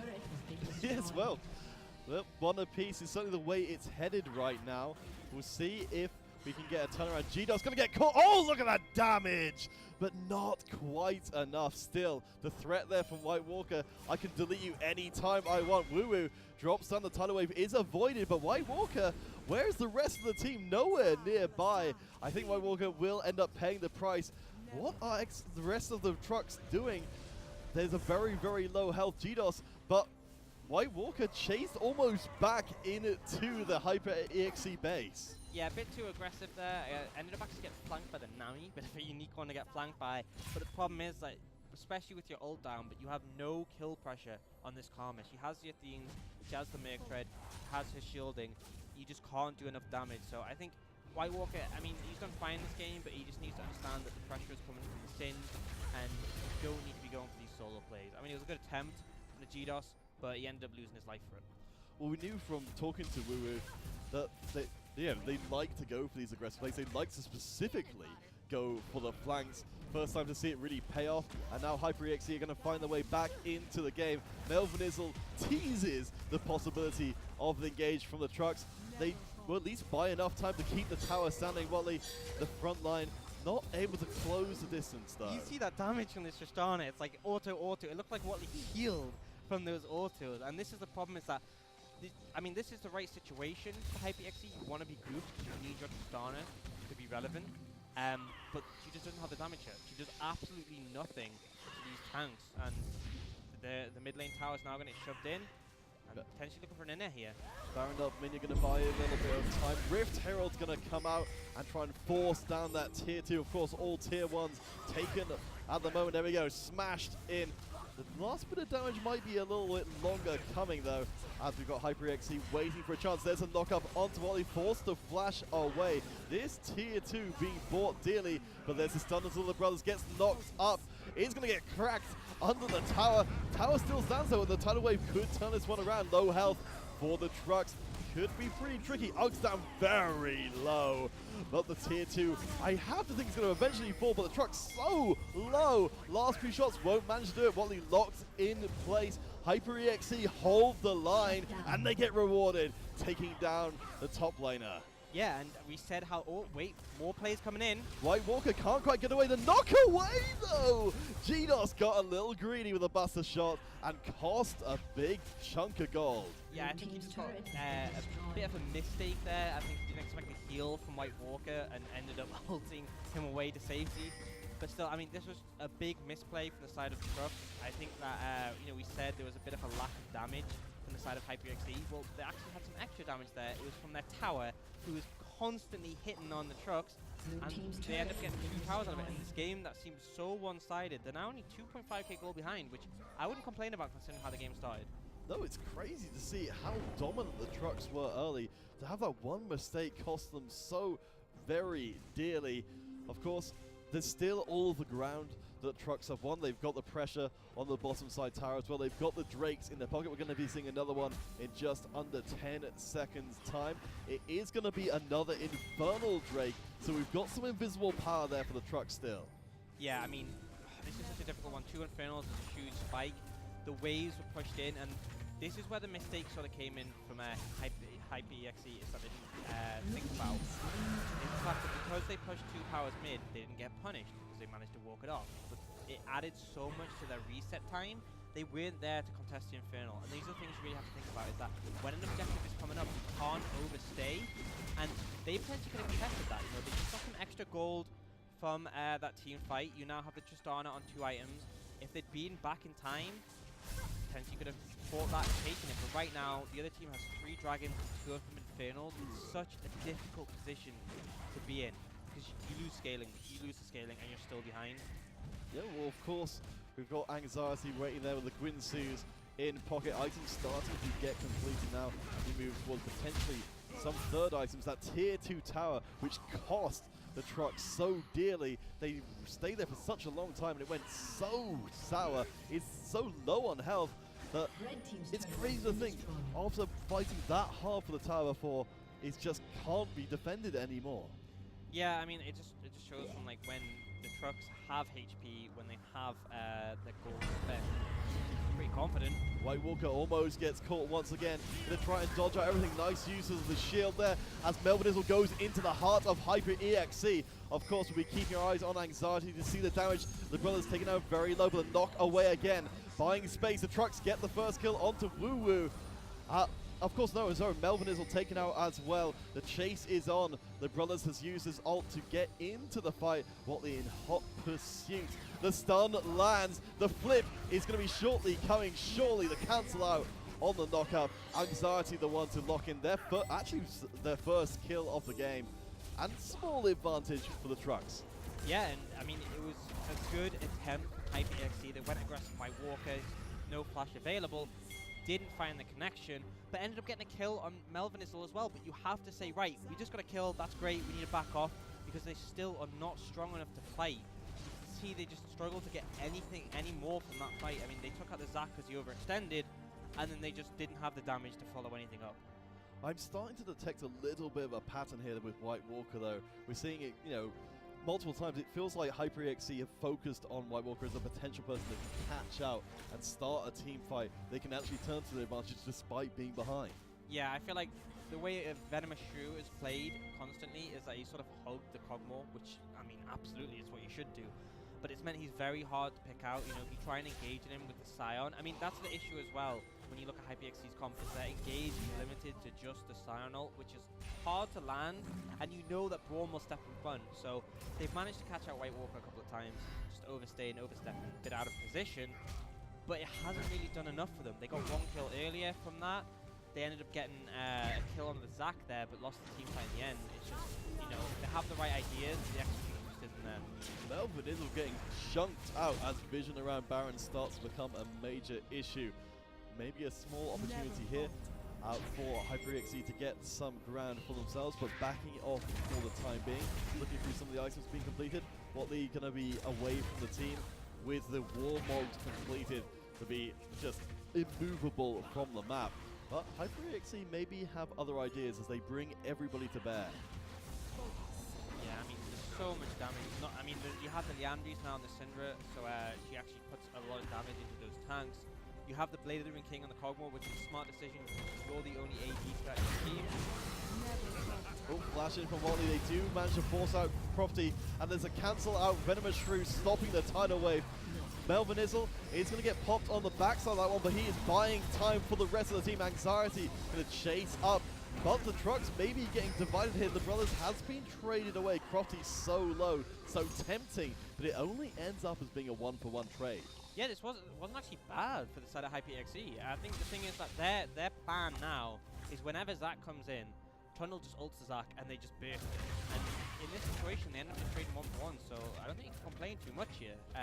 It's going to elongate the game, and again, we said the scaling isn't insane because they have the difficulty with dealing with the Cogmore and the Syndra, but when you're this far behind, the later the game goes, the better, because the gold is less relevant. You know, a 3k gold lead at 10 minutes is massive, a 3k gold lead at 40 minutes, not so much. Yeah, but I mean, the game feels longer, I think, than it actually has been. It's only 25 minutes in. Already we've seen so much fighting, so much potential. But the Baron, I wonder if we might see a big push through. We've got, of course, the two Infernals and the Mountain Drake. And yeah, Anxiety is going to tear through the Blade of the Ruined King as well. We've got the stun through. Will we see an attempt to steal? Uggs comes in, but it does go across to the trucks, and they get a kill as well. This could be disastrous for HyperEXE, who looked like they were getting back into game 2. Yeah, I mean, it's a risky play. It was honestly such a risky play from the side of the trucks. If that Baron had been stolen, it could have been a different situation, but they committed to it, they had the confidence, and Melvin Izzle, who, I mean, he did get punished in the last team fights, but he's had a great series so far, ends up pulling through. They now have the Baron, going to give them so much pressure here, and looks like they're going to try and finish off this second last in the turret.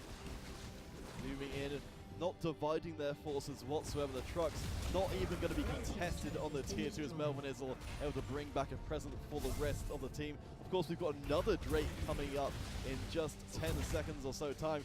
But before that even happens, we've got the Unstoppable, the brothers coming to try and force out the engage. White Walker is down. Very low Anxiety as well. But look at Uggs getting torn up. The brothers very low as well. The double kill comes through onto the Cogmore. Anxiety struggling to get away from the resurrected the brothers. Low health again. Trucks so low, but there's no way for HyperEXE to punish. I saw a Penta, and I was like, oh, surely GDOS can clean this up. Like, you still have the Tristana, you still have the Karma, you still have the Nami, and GDOS was still full HP. I thought it was going to happen, but Truck just managed to disengage and pull away from that one. Oh, he was so close. I mean, you can tell he's going to be reeling now. He really wanted that, but unfortunately, they don't end up getting it, and looks like the trucks are just going to reset, pick up that Mountain Drake, and then probably go towards that bot in it. I mean, for the trucks, they couldn't ask for better Drakes here. I mean, as much as being flipped around, complete control over the trucks now. These Drakes infinitely more immediately effective. They're getting them more presence on the map, more objectives, and there's no contest, of course, at all from HyperEXE. Yeah, I mean, that's the difficulty, is that the first Drake, there's that little mistake, ends up getting given up, and then you fall behind, and at this point there's no way you can contest them. And the thing is, it's just so much more punishment. Like, one Infernal, it's not the end of the world. Two Infernals is a bit more threatening. Two Mountains is like, oh, it's starting to become a real massive issue. And the thing is, I mean, again, once again, I said it last game, I'm saying it in this game, I don't think the game's going to need an Eldritch to end. But if it does come up, then the Trucks are going to have a devastating Eldritch. Alright, the Baron up minion push is still in progress, but it's looking like HyperEXE are committing enough resources to negate a push, try and keep any threat of seeing those double Mountain Drakes really put to use in smashing open some inhibitors. Doesn't look like the trucks are quite satisfied with this, though, however. Bringing out the banner of commanded minion. Going to try and put down enough pressure. They do catch Woo-Woo, able to disengage. GDOS off to the side, forced to jump across the wall. The tidal wave going to get blocked again by the Venomous Shrew. That Braum has been great this game. The brothers taken out. Will resurrect into the backlines, but the inhibitor going to get smashed to pieces. The trucks resurgent in game number 2, and maybe they'll look to go for an early Nexus tower as well. Smashing through it so quickly. Those two Mountain Drakes making short work. Venomous Shrew providing space for Anxiety. There are no more Nexus towers left. but I don't think they can force out an end unless Uggs gets caught and absolutely annihilated. Anxiety gets the double kill. Melvin Izzle has been eliminated, and there goes the Nexus. We are 1-1 in this Grand Final Series. Yeah, and I mean, we have a series on our hands. Great play from the side of the Trucks. They managed to win that one out, and once again, we have a one-sided game, essentially. But it's the other team this time, so great to see they've bounced back and had a good performance there. Props to both Watley and Anxiety. I think they were the standout players there. Watley had some great early pressure on the Singe and then managed to translate that into Rome's mid. And then Anxiety just did work on this Cogmore, untouched. 6-0-5, I believe his score was, so just completely untouched. Carried, essentially. I mean, yeah, he's the AD carry, but he lived up to his name. All right, guys, we've seen the adaptation from the Trucks, but can it last through to Game 3 and the rest of this series? We will be headed to break, or we do get set up for the third game of our Grand Final Series, 1 game apiece. We'll be back soon with more League of Legends action.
Hi there, guys. Welcome back to NUEL Live, the League of Legends Grand Finals coming at you from the heart of the Red Bull gaming sphere. We now have a series on our hands between Super Duper Giant Truck Team and sponsored by HyperEXE LOL.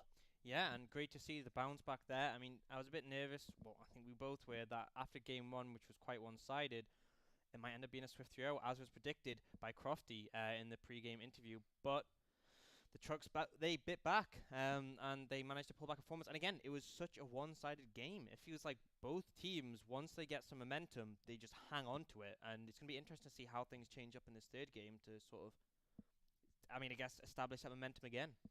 So, Orcs, what do you feel like were the biggest changes from between game 1 and 2 that made the difference for the Trucks? I think honestly it was such a huge draft change, and it looked very slight, like the comps looked similar, but it was the sort of the picks and the bans that were crucial were changed. So the Caitlyn got taken off the board, and a big factor of that was that bot lane didn't get absolutely stomped. GDOS on this Tristana did well later on, but in laning phase he just sort of farmed up. And on the other side of the map, Lee Brothers on this Scion, just you weren't able to do anything against the Singed. And the difference in just that small bit of pressure led to Trucks just being able to take over the game. All right, guys, we're going to be heading to Champion Select and the turning point of this best of 5 grand finals. We shall see how this does develop. Because, yeah, I think you're right. Last time round, it felt like the Trucks had HyperEXE's number. Yeah, absolutely. And unsurprisingly, the draft is sort of a refining. It's very similar.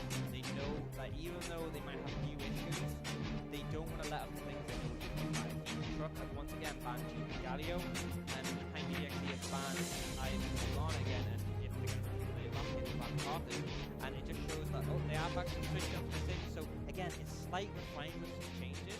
Both teams want a game, both know that they can win a game with the draft similar to this, but there's just slight changes from last game. They're going to get rid of it, and I'm guessing Trucks would go for a Caitlyn ban again. He wouldn't want to give away that on the first pick, but we'll see. Yep, makes a lot of sense for Trucks, and exactly as you call it, it comes in. We'll see what instead HyperEXE decide to go for first, and what kind of clues they've got going to give us about their plan for this game 3. Yeah, so there's a potential for a Kai'Sa, but I feel like that doesn't suit what HyperEXE want to do because they like to have the pressure early. That's just a hover, so I'm not going to talk too much about it now, but they are going to lock it in. So this suggests to me that they want something safer for GDOS, and they're not necessarily going to put him in the carry role. We saw this protection comp game 1 and game 2, and Xayah is someone who is he's better at just surviving on her own. You know, if you try and engage on her, her ult keeps her safe, and you can see Melvin is going for the Zac again. Xayah just finding the Zac. You know, he jumps in, you jump up, you can avoid that, but it does ask the question, are Truck going to secure this Rakan? They played it in game 1. If they don't pick it here, it gives over the Xayah Rakan bot lane to the side of HyperEXE. We shall see in just a few more moments. I'm very glad again to see the return of the Zac. Melvin Izzle has been fantastic on that Zac. I mean, again, one of the few bright spots for the Trucks in game number 1. But now, speaking of bright spots, we're going to see Anxiety return back onto the hyper carry. We've got the Cogmore one more time. Yeah, so interesting decision to pick the Cogmore here. I mean, there was no threat of the other team picking it. So this says to me that they don't want to give away their composition. Because, I mean, there's no reason to lock it in otherwise. So they want the Cogmore, they're confident on that. And they don't want to pick up the Khan because they potentially want something that provides a bit more safety. On the other side, this reminds me what was banned in that game 1, which was that Volley Bear. And they are potentially going to go for the Zillion as well, which means a very hard engage comp. It's going to be difficult to protect a Cogmore from that because unlike the Scion, who sort of has to get a clear line to the Cogmore, the Volley Bear can just run through with that much speed. Oh yeah, I mean, I was talking to Uggs a little bit in the break, and it seems to express a desire to get back on a more comfortable pick for game number 3. That may well be the case here. And again, the steal away of the Lulu. No protection for Melvin Izzle, at least from that particular source. Yeah, and they're actually going to take this Lulu, which, yeah, as you said, is a denial pick again, because Lulu Cogmore is has such strong synergy. And in return, Trucks have decided that because this support has been picked up, they want to secure the mid lane. And now they're in a position where they can ban away counters. So that Zillion that was hovered, that might be off the table. They're going to go for the Darius first. And we noticed that last game, the kill pressure on Karma was quite low from a Syndra. They could easily just get rid of it here and potentially force Crofty onto something that has more difficulty playing into a Syndra. Yeah, I mean, I would not like to see the return of the Darius once again. It seems very sensible. Last time round for HyperEXE, we saw that they focused their bans towards Venomous Shrew. Seems like that might be happening again this time round. But last time, it maybe didn't turn out to be the best of ideas. Yeah, I mean, I think the issue last time was that although they banned away certain champions, they left a lot of viable options open. So they ban away, I think they banned the Thresh and the Lulu, but Braum is still available. Here, they just want to narrow down the protection on this Cogmore, so they get rid of the Braum. Potentially going to go for something. I mean, they could go for the Thresh again. It does provide the extra mobility. They will take that away. And then on the other side, Trux have got rid of that Zilean. Again, we said this is something you can pick. It's very safe in a Syndra. Once she gets here level 6, you get your level 6, and they kind of just counteract each other. So smart decision there. No doubt they should pick the support, I feel, here, because you want to get that counter pick top. And looks like they're going to commit to the Karma, which I actually really like that adaptation, because not only does that secure them something that gives lane and power to the Cogmore and protects him, but we said, they only have 2 bans. They went for the Darius, they went for the Zilean, the Karma's open. Well, not if they pick it, so gonna really stretch Crofty's champion pool here. Yeah, we get to see what we're going to hopefully get a pretty action-packed bottom lane as well. We get to see at least the top lane secured for HyperEXE, going for that Ornn themselves. Of course, we've yet to see what Wally is going to bring out for this crucial Game 3. Yeah, I mean, Vlad's been hovered. A potential, it's going to be locked in. I think Vlad's a safe pick into Syndra, because although you'll struggle in the early laner phase, you do scale. The issue I have so far with the composition of HyperEXE is that what we saw them do so well with in Game 1 was the early pressure. And right now, they're just sort of lacking it, Bot lane, I feel like Karma will be out. The Lulu and the Cogmore can trade pretty well with the range advantage. Mid lane, you have that Syndra into the Vladimir. He does have the Syndra has pressure early. The Vladimir sort of needs level 9 and some items. And then the top side as well, like we've seen this Mundo being picked up from Wotwilly, which is so confident on, and that does great when there's so much AP damage threat. So, I actually really like the draft from the Trux. I think they've adapted well, and I'm favoured towards them here. I think there is potential for the HyperEXE to try and make something happen, particularly if the Vlad gets strong. Like you can punish the Syndra, but still, not quite the same as a Game 1 composition, which led them to victory. I mean, I couldn't keep the smile off my face when I saw the Dr. Mundo locked in. For any of you guys who aren't aware, when these guys met back in the King of the North qualifiers, Whaley, on the Mundo pick, managed to get a pentakill for themselves, as well as dominating the top lane entirely. I'm hoping we see a repeat performance of that. I mean, going into the Ornn, is that, how do you see that one playing out? I think into an Ornn it's going to, I think Mundo does well. Mundo, similar to Maokai, tends to do well into AP champions, and I think he can just sort of brush off a lot of Ornn's damage. And you can actually put some significant poke back into him with the cleavers. And then this is one unique sort of interaction that Mundo has, is that he gets AD from his E. And the reason that's important is that a tendency in the current meta is for top laners to rush the Banner of Command.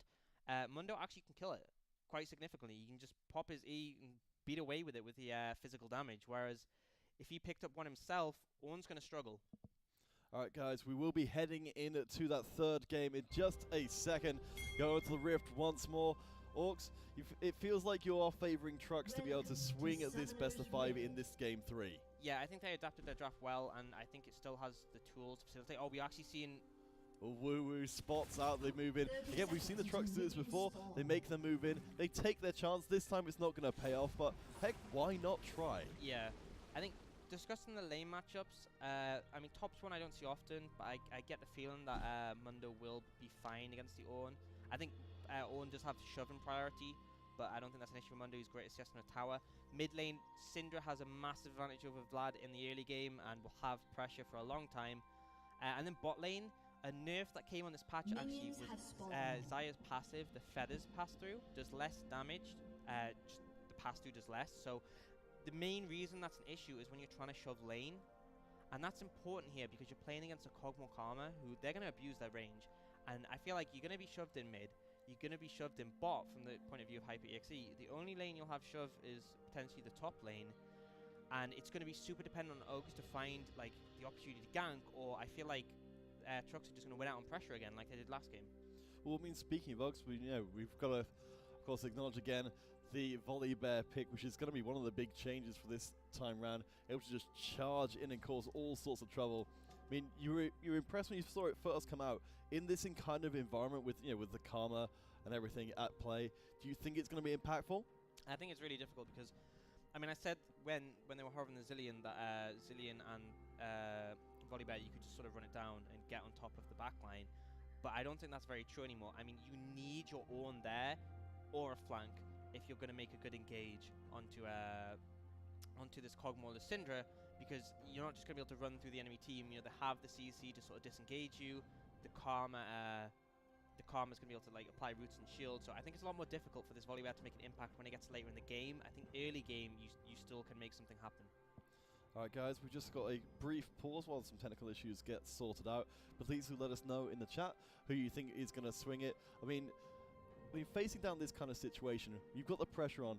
Either team wins out here, then the other team have to win every single game past this. Just the possibility of having to win 2 games in a row for games 4 and 5, that's going to be pretty intimidating. Yeah, absolutely. I mean, when your back's against the wall, it's so hard because you know if you slip up, if you make a mistake, if you draft wrong, you forget a champion or you overlook something, that's it.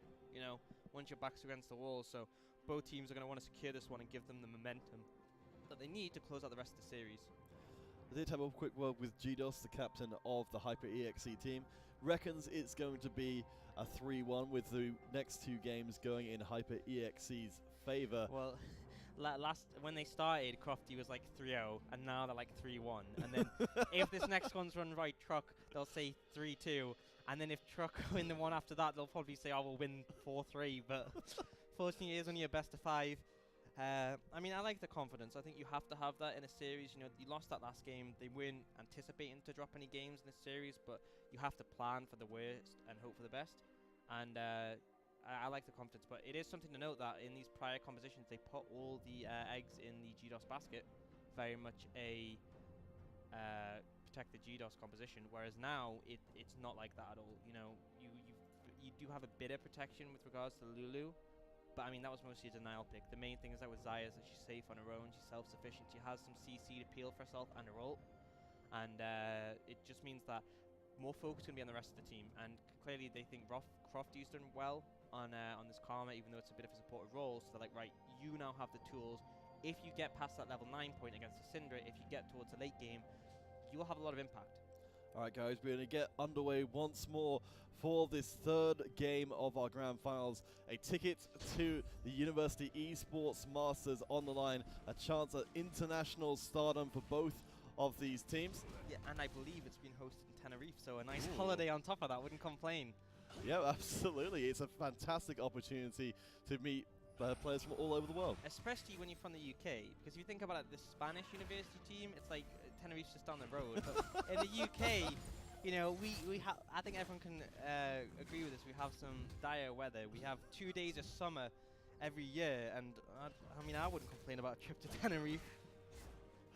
Well, we'll have to see who can buy their day in the sun here as we get things underway. First couple of minutes, nothing too crazy so far. Of course, we're looking to see if Watley can dominate up in the top lane, as has been promised by the pick of the Mundo. But the brothers actually winning out the trades, getting that early level 2 and pressing Watley in for the moment. Yeah, I think the shoving advantage goes over to the Ornn. So I think at least in the early levels, Mundo's going to struggle a bit. I think once you get some more points in your queue, you do a lot of damage in terms of percentage HP. So it's definitely a threat then, but I think he just have to suffer for the first early levels and then shoved in. We are seeing Bot get shoved in towards Hyper EXE.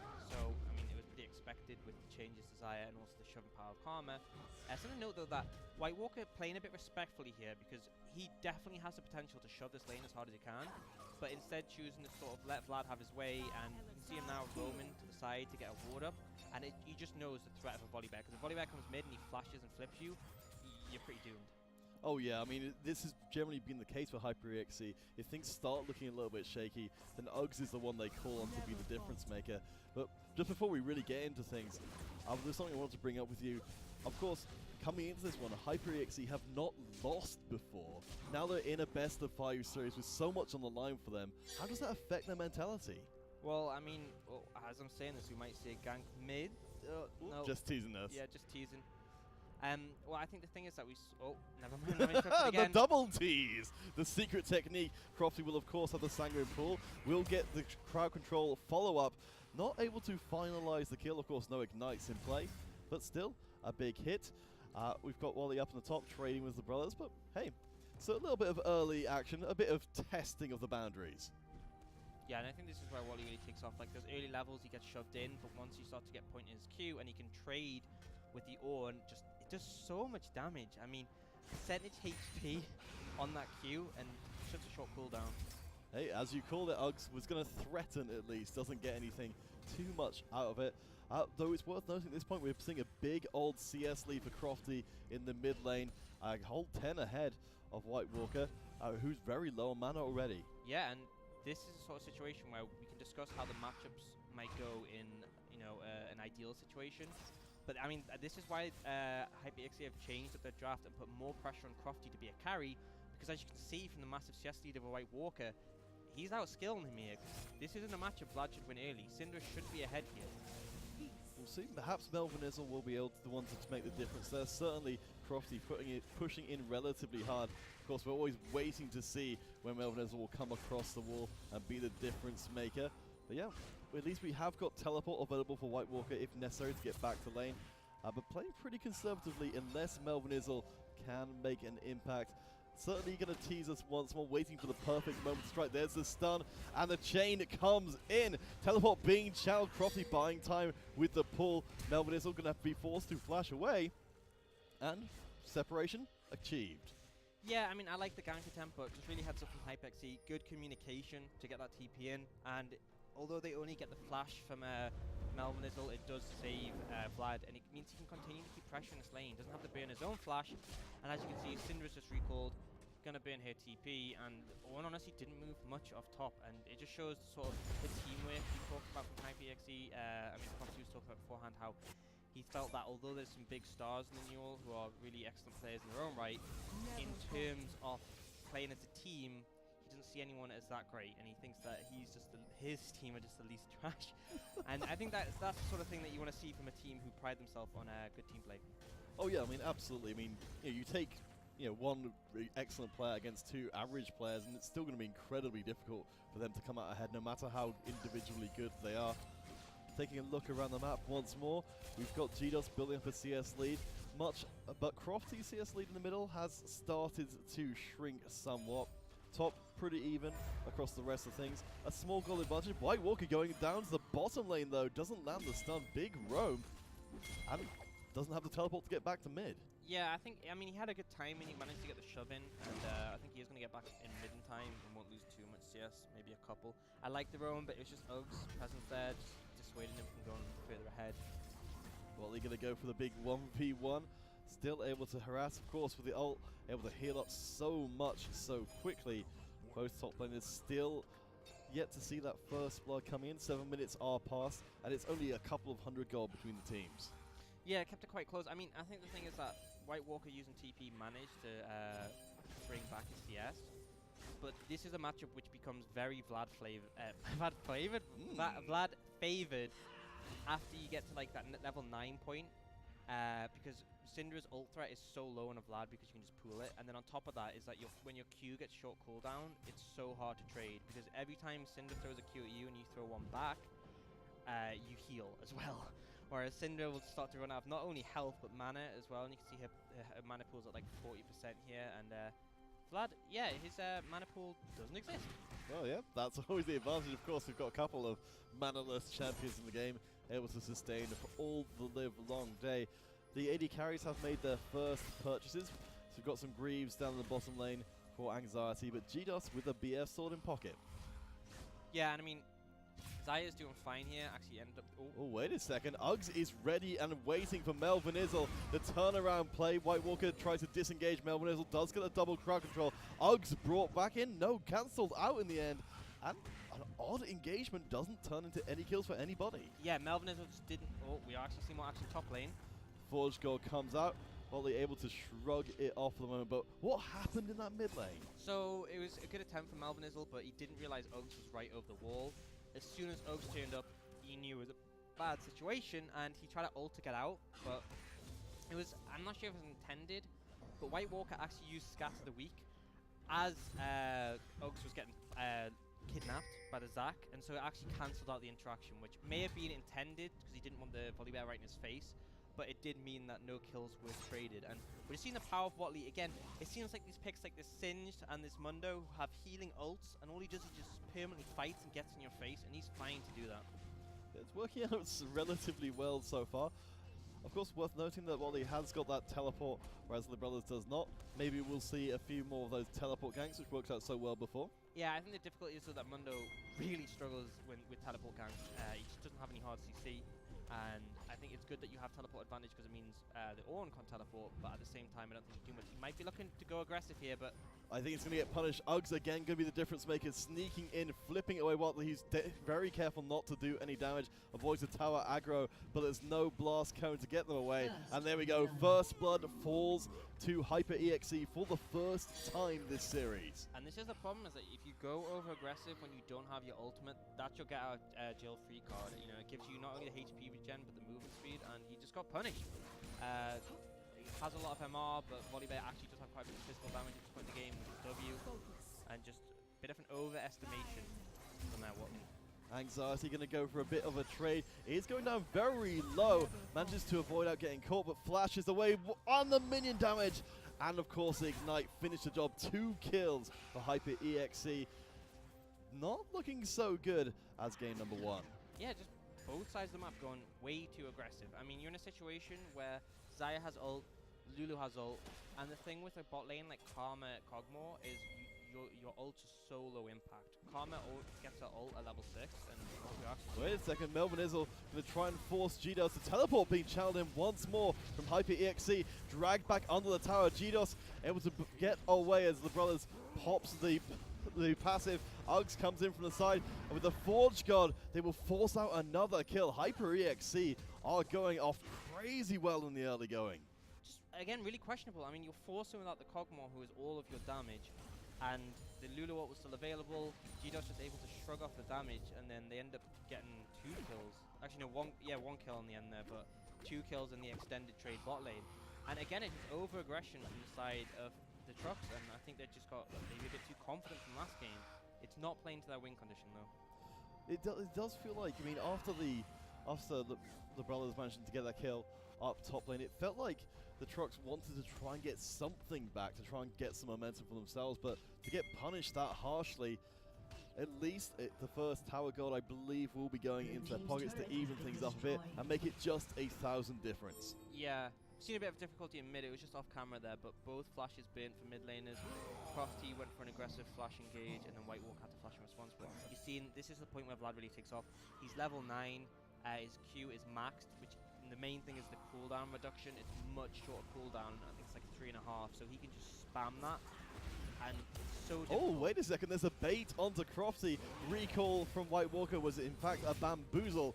Uggs comes in from the side again, trying to stop these ganks just about as they happen. Yeah, and he's doing a great job. All you have to do is facilitate your Vlad. At this point in the game, he can handle the Syndra so well 1v1, but you're now in a situation where... Oh, TP. Well, he said we wouldn't see the TP gank, but apparently Wally decided things need to be brought to hand. GDOS chased away towards the Trucks towers. Somehow still stays alive. Shrew going down. And there's the kill onto Anxiety. It's going to be a bloodbath in the bottom lane, though, as Truck try and force it to happen. I mean, we did see the TP, but I think I was right when we shouldn't have. This is the issue with bringing a Mundo in, is that he offers no hard CC. All you can do is run down and provide damage. And as a result, Desire and Lulu are able to turn around and trade 2 for 2. That is devastating. If you commit to this TP and you trade evenly, especially as your jungler was there, the game is just not going well for the side of the Trucks. Trucks do at least manage to get some damage down on that bottom side tower. We might be seeing what they're transitioning down there. But no, actually, I tell a lie. Anxiety and Shrew are coming down for themselves. But while this has all been going on, of course, the Brothers have been able to catch up in the top lane, get a chunk of damage down as well, and Wally has no teleport to be able to react. Yeah, not even sure if he's going to get back in time. I think it was a bit of a mistake from to stay bot. I mean, you weren't going to get the tower. And now, I mean, even if he does manage to save it, a lot of damage going to be taken from that top lane tower.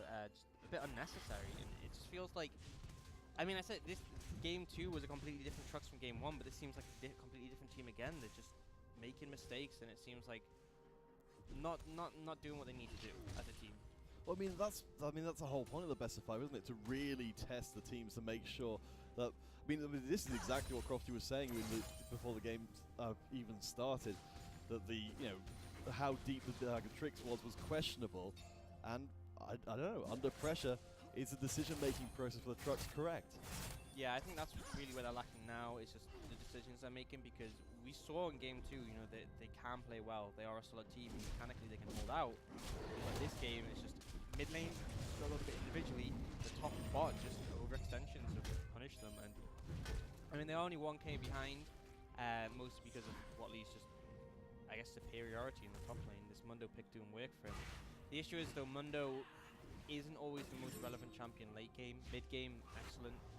He's so hard to kill, but when it hits late game and Isaiah like shrips through him, because that's the thing, is that you only offer damage, and it gets to the point where a Vlad and Isaiah will outdo the damage.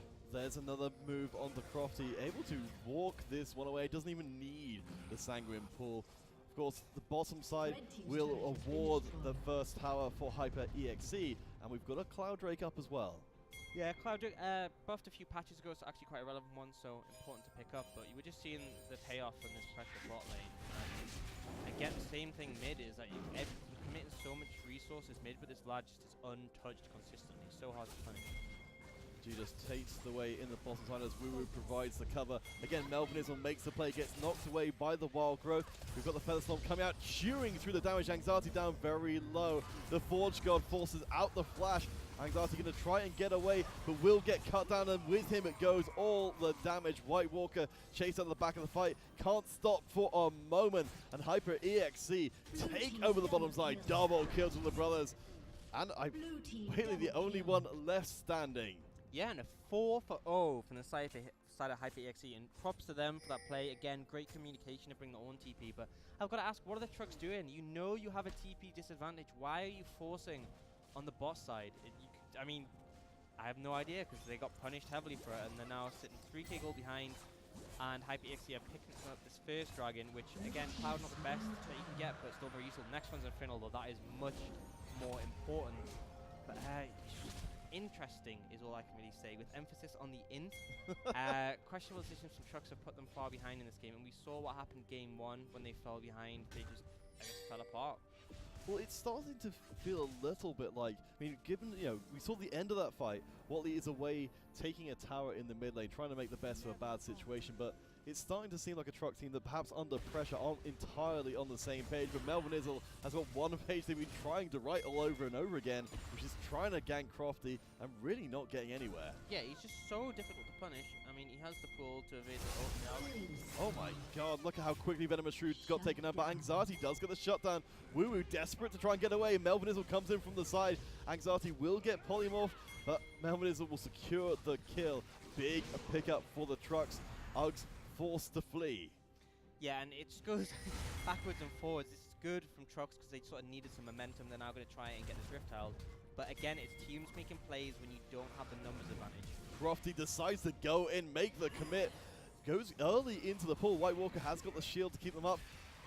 But Melvin Izzle forced to flash away. Uggs can't follow at this point. But comeback city for Hyper EXE. But the tower going down very low. Watley providing pressure. Yeah, Watley just able to shrug off the damage. I think one thing I gotta say is, I think he is gonna be okay here. I think one thing I have to say is that Watley's play style is so suited to the champions he doesn't play. I mean, he's very committed to playing these tanks, but if he wasn't on a tank and he was on a Camille in this situation, this game would be his. I mean, if you're playing like this, you're able to constantly pressure the sideways and able to scale up. Camille would be so devastating, but the problem with the Mundo is he isn't that great late game. He has no hard CC, which means he's not that great at team fighting, and he's not as good a split pusher as the likes of, like, again, a Camille or a Fiora. So I like the play style, but I'm not sure if his champion pool is the best fit for him. Yeah, well, I mean, you just look at the numbers at the moment. 3-0-3 for the brothers. just absolutely dominating, at least as far as the kill count goes, able to intervene everywhere. And Rift Herald, of course, is up for just a minute and a bit more. Maybe a chance for HyperEXE to extend that gold lead. Yeah, and I think it's necessary if you want to pressure mid. They've made attempts on diving Syndra, but credit to White Walker, although he struggled in the early laning phase, he hasn't really been punished outside of that, and has a lot of wave clear on top of that. That's one of the big assets of Syndra, but wave clear not going to do much against the Rift Herald. And you can see they picked it up and they're instantly rotating there. The tower is low enough on HP that the Rift Herald will insta-kill it, so not really going to have any chance of defending. Yeah, Crofty making great use of that Proton Belt to get as much space as possible as the minion wave is cleared out. Catch on White Walker, able to get away this time, but the inevitable march of the Rift Herald moves in. Even with the minion wave tossed away, that's still going to be all outer towers gone for the trucks. Yeah, and rewarded with a 3.8k gold lead from that. And in a comfortable position, we said last game there was a scaling issue. Your only threat was this Tristana, but you have this Vlad who is getting stronger and stronger. And Xayah as well is in a comfortable position, about to hit a 2-item spike, whereas Cosmo's still struggling away on 1 and a recurve bow. So this is where HyperEXE keep pressuring Barons for 15 seconds, and you're in a difficult situation now because the outer towers are down. They're seen as the easy ones, but you have 2 big objectives coming up: the Infernal Drake, which is great for a composition like this, scaling later in the game, and also the Baron buff, which again trickier to take. But it's what the Baron being up provides, is that you can pressure, and then they're forced to check into you. You look for picks, and then from that you can potentially get, you know, Baron itself. Yeah, well, we know the trucks are going to be a little bit wary around the Baron. They worked incredibly hard, particularly back in game number 1, to make sure the Baron couldn't be taken, but it's such a high variance objective that we're starting to see HyperEXE clearing out the vision. Woo will get caught, might have to pay. White Walker a little too far away to capitalize, though. Yeah, we were playing a bit dangerous. I mean, I think every support main has had that moment where you're like, I really want this control ward, but you are playing Lulu, you are quite squishy, you have to respect that Syndra on the other team. But fortunately gets away with her life.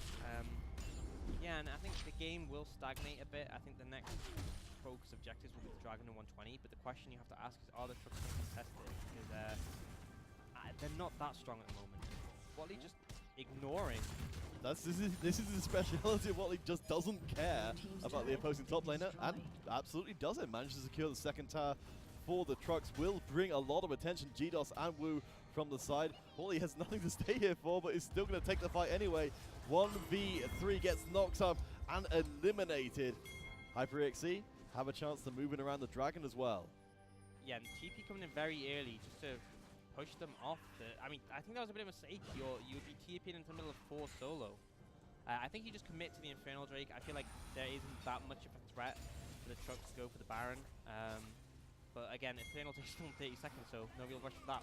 White Walker again going to be the focus of attention and taken to pieces. Melvin Izzle too late to the party, and HyperEXE wasting no time whatsoever, moving into the tier 2 tower. They've got massive numbers advantage, and of course can turn back onto the Dragon as soon as they're done. Yeah, and I was worried that, you know, HyperEXE with its composition, it's not something that has as much early pressure as the game 1 comp. But they don't care. They're making the plays, they're being aggressive, and they're being rewarded by it. They're now moving on to the Baron, and with the enemy jungler mid down, there's a very real threat of them taking this. Well, the control ward's being taken out is a pretty clear sign to Truck this is going on. Yep, no artifice here. It looks like we might see a trade of Infernal for the Baron. Makes sense for Trucks. They can't fight somewhere, they'll choose somewhere else. Yeah, they have to be really careful though, because things are coming in. I think HyperEXE know this is happening, and even if they can't get there in time for the Infernal, they want to take the kills at the back end. Well, they're going to be forced to burn the ult to get away. But yes, HyperEXE in hot pursuit.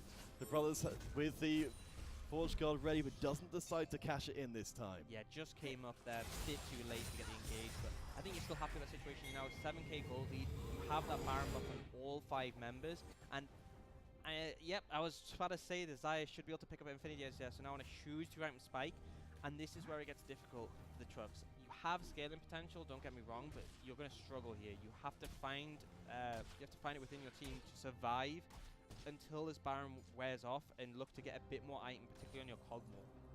Oh yeah, I mean, the I mean, just looking at the kill death numbers at the moment, there's no member of the Trucks who's going to be looking great right now. Just so many deaths spread around across the whole team. Gold advantage, of course, hugely in the favor of Hyper EXE. They've got the Baron push. I mean, the tier 2, of course, already being gone in the mid lane for the Trucks. I guess it does incentivize them to try and pick a fight there, if just because there's no objective to take. Yeah, they can just back off to the inhibitor, but you can see Hyper EXE are heading towards the top side. They're happy to take that, but for reasons that Melvin is sort of on the wrong side of the map. I feel like you know the Vlad set and he is recalling eventually. One of the things though is that we saw in game 1, even though they were behind, the Trucks looked for the team fights, and the problem here is that you're only engaged, your only chance to win the team fight is to stack, but he can't really jump on anyone because Zaya has her ult and Vlad has his pull. It's so difficult to find a window, and I feel like it's going to be hard pressed to win a team fight with this goal deficit.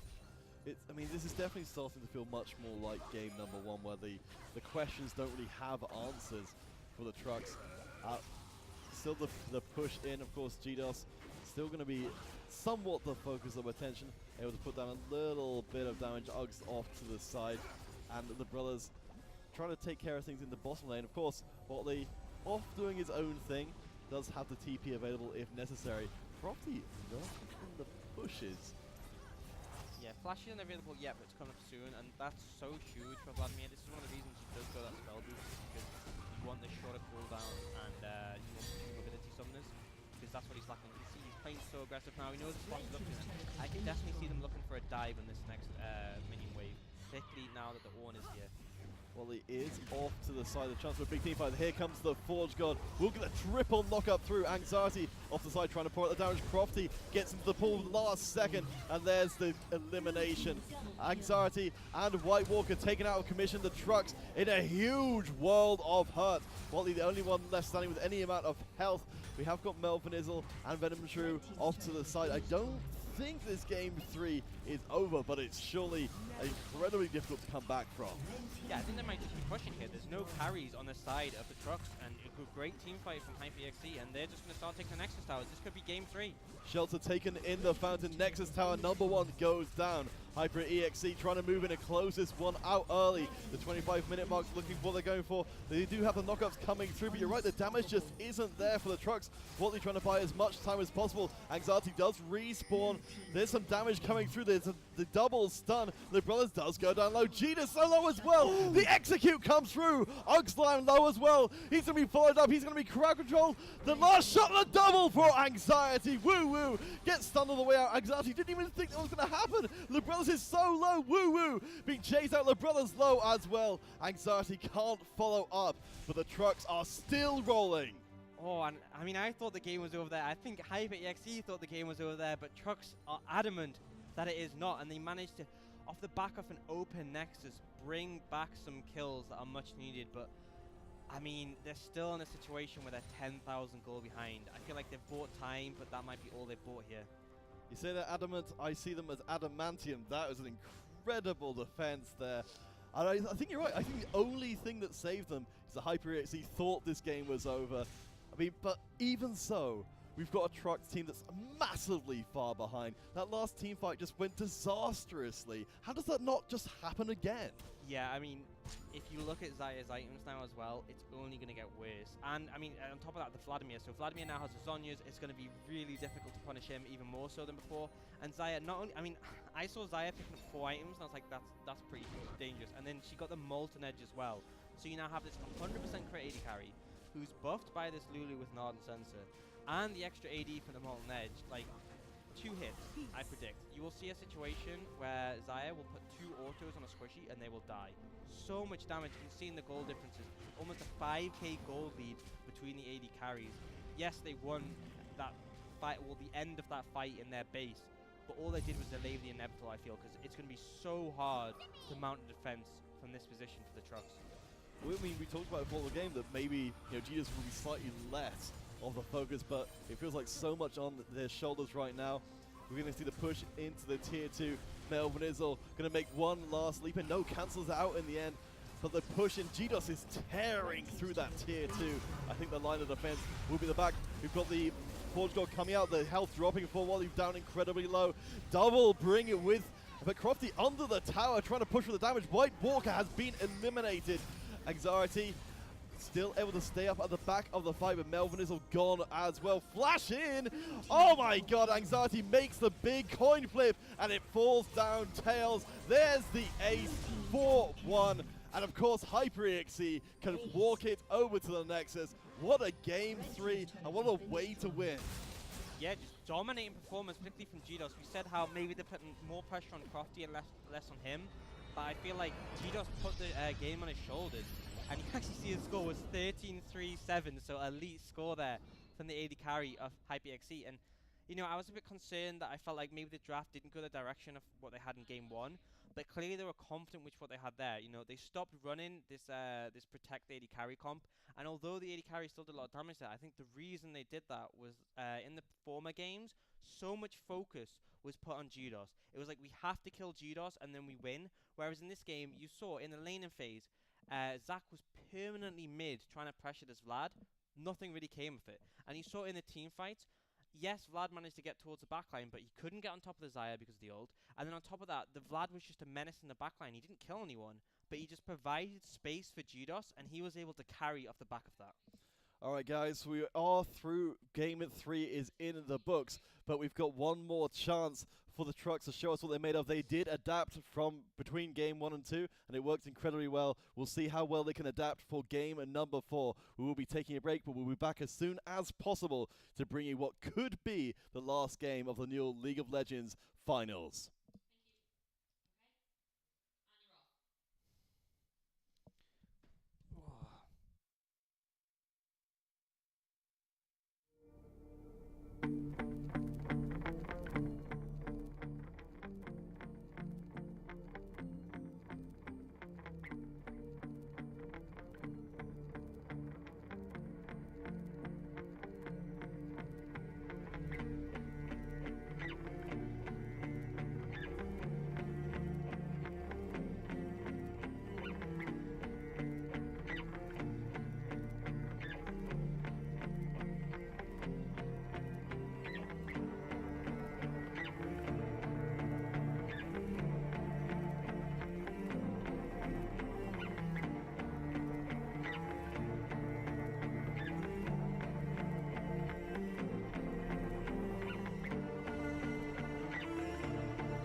Alright guys, welcome back to the NUEL Live League of Legends Grand Finals. We stand potentially one game away from finding out who will be going to the University Esports Masters. Orcs, what did you make of that Game 3? I think I like that HyperEXE changed up their strategy and made it work, because I think Game 1, it was definitely an outdraft from HyperEXE and they executed. I think Game 2, I love the adaptation from Trux, but HyperEXE just, I mean, they seem to have, they have more up their sleeves. So I think that, like, going into this next game, Trux really have to think, like, that comp, they just couldn't deal with it. They couldn't handle Crofty in the mid lane, and they just never got on top of GDOS, and I think that will be the direction HyperEXE will keep trying to go, is that they'll try and have a safe AD carry, one who can't really get punished, particularly when Melvin is constantly picking this Zac. So, I mean, you have to ask the question, will Trux change up their draft? Will they go for a different jungler who can maybe provide some more early pressure? Because historically, that's not what we've seen from Melvinizel. Well, as well as we've also got to consider, we've had Waitley on the Mundo, which had such high promise of managing to, we've seen get the pentakills before. In Game 3, it just didn't feel like it was a major issue. I mean, he was getting them out, but you said it yourself, like, I kind of feels like he maybe could have done that better on a different champion. Yeah, absolutely. I mean, if he was playing a Camille or maybe like a Fiora potentially, like, he would actually be able to have such a huge impact in a split push. And instead of just taking a tower after 15 minutes, you might take several towers and have several kills. Alright guys, we're heading into Champions Select for this all-important game number 4. HyperEXE with the game advantage. Only need to win one more time to achieve the international success that they've been looking for all this time. Yeah, I mean, that's the thing, is that whoever ends up winning the series, which at the moment leans towards HyperEXE, they will be representing the UK at the UE Masters against universities from across Europe. So a lot of pressure, but also a lot of opportunity. HyperEXE and the Trux going at it once again. We're seeing more or less similar bands before. Again, the Caitlyn not going to be part of this particular conversation. Of course, there's no pressure on HyperEXE to change up what works so well in game number 3. Yeah, and bans are exactly the same as the game before, and the Singe getting rid of it again, and it looks like Melvinizel wants that Zac one more time. And I mean, that's the thing I gotta wonder about, is that you're now picking a Zac, and yes, it works decent game 1, it works well game 2, but game 3, it felt like they had this card, they had this Aya, you weren't ever able to punish it. And as well, the Vladimir wasn't able to punish it as well, so if the draft was similarly, you might struggle, and you can see that the hover for Zaya has already come out from the side of HyperEXE, and they've locked it in. And now you're in a situation where you can't punish the AD carry with your primary engage, and they're just locked in the bowling already. They decided to go a similar route as last time. It feels like, if anything, HyperEXE are kind of trying to read what the Trux are going to do in this game and prematurely ban or prematurely pick away component parts of that. But I mean, for game 2, it felt like the whole theme was adapt and overcome. We'll see how well the Trux can adapt and change things up. We've seen the Braum coming back in again was a pretty big part of their success before. Yeah, oh, and actually that's something that's been left open now, was left open last game, this game, but actually picking it up is the Carthage. And the thing is, against a Vladimir, that's picked up again. Like, yes, the Vladimir is going to scale up, but so does the Carthage, and it scales extremely well. So you're now looking at a composition that has lots of late game potential. HyperEXE wanted to punish that thing with that Vladimir, which could have had more impact in the early game, but definitely had a lot of threat, just with the movement speed. And actually interesting something that was like, he did opt for Aftershock last game. Be interesting to see if he goes that again. Predator is an option. Oh yeah, I mean, just double down on the movement speed. Again, Karthus, even having an after-death passive, still isn't going to want to have a bear running right towards their face. And, well, we talked about HyperEXE reading what the Trux were probably going to try and go for. The Cogmor's the first thing they go for in ban phase 2. Yeah, I mean, that was a big reason why they picked up the Xayah Lulu in the same rotation, because they were scared the enemy team could go Cog Lulu. But, there was one win on the Cogmore, there's one loss on the Cogmore, and HyperEXE are trying to get anxiety onto a different champion, something that isn't so much of a hyper carry, which, to be honest, I wouldn't see this as an issue for the side of the Trux, because I feel like your composition doesn't fit a Cogmore right now. You already have this scaling powerhouse in terms of the Carthus. I think you just need to have some early pressure in the bot lane as facilitator. Potentially something like Sivir, maybe, to provide the movement speed might be useful, but again, Sivir not the greatest desire, so interesting to see what they come out with here. Varus, actually, Varus is to pick out here, but I guess we'll see. Twitch being banned away as well, so another hyper scale carry, but it just goes back to what I said, is that you can't pick all scaling lanes Yeah, well, I mean, I'm not at all surprised to see top lane be the focus for the Trucks. They know that Wally, again, managed to at least get some ground for the Trucks last time round. Going to try and make the experience as smooth as possible. The Ornn, again, not going to be part of this one. No Darius. Makes me wonder what we'll see in the top lane if Mundo, do you just keep protecting that Mundo, or do you switch to something entirely different? I think the Mundo was a response to the Ornn. I think the thing that I'm curious about is the decision to sort of ban the Ornn when you have the Braum. Normally Ornn is seen as countered by Braum, so in this situation, I think you'd be confident to leave it open, but obviously not happy with it. And we actually see Crofty coming out with the LeBlanc, and I think this is a great pickup. LeBlanc obviously being reworked on this patch, back to our all iteration, a lot more bursty, and a lot of all-in potential on the Carthus. And this composition so far from HyperXE just screams to me, we want to win early. Well, speaking of, we've got the move onto Jhin. Now, this is a pick that Anxiety particularly likes. In recent times has moved from those hyper carries to a more proactive role down in the bottom lane, and Jhin was a particular pick he's pointed out as being one that he really enjoys and was very, very confident on. Will be with the Tam Kench as backup as well. Tam Kench actually going top lane.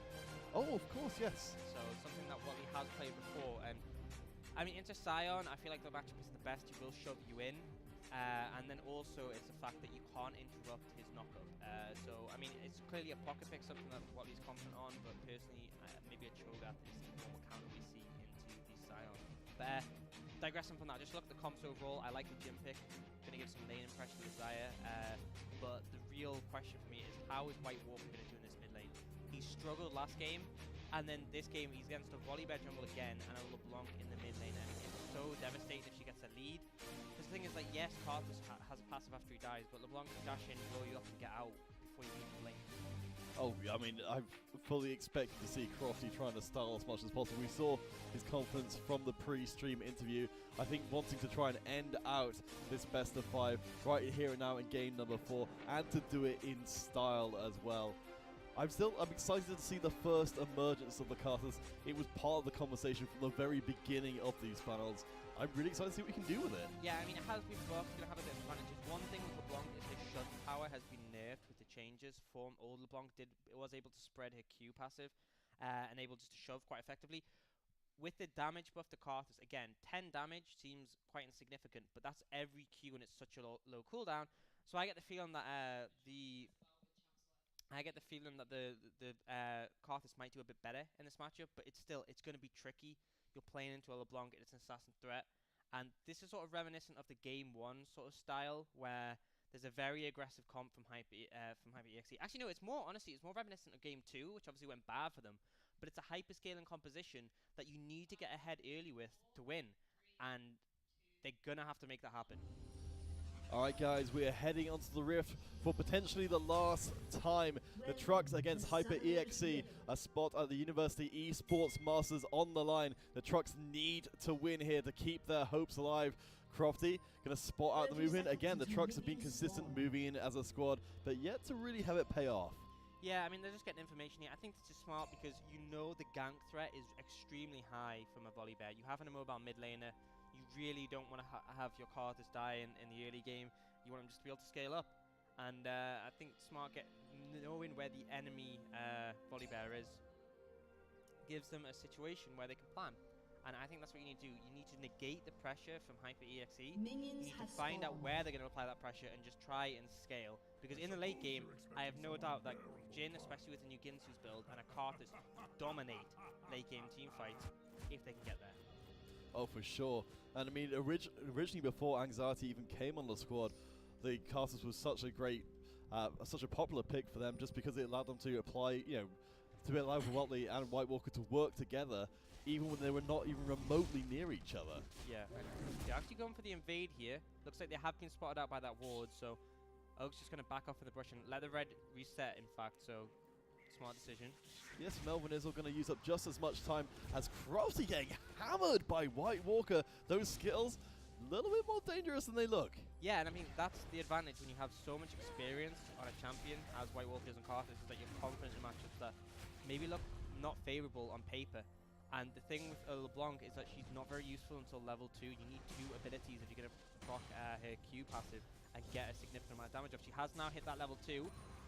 White Walker's got his as well. Still, this is where LeBlanc should be able to start applying some pressure after that really strong level 1 from the Karthus.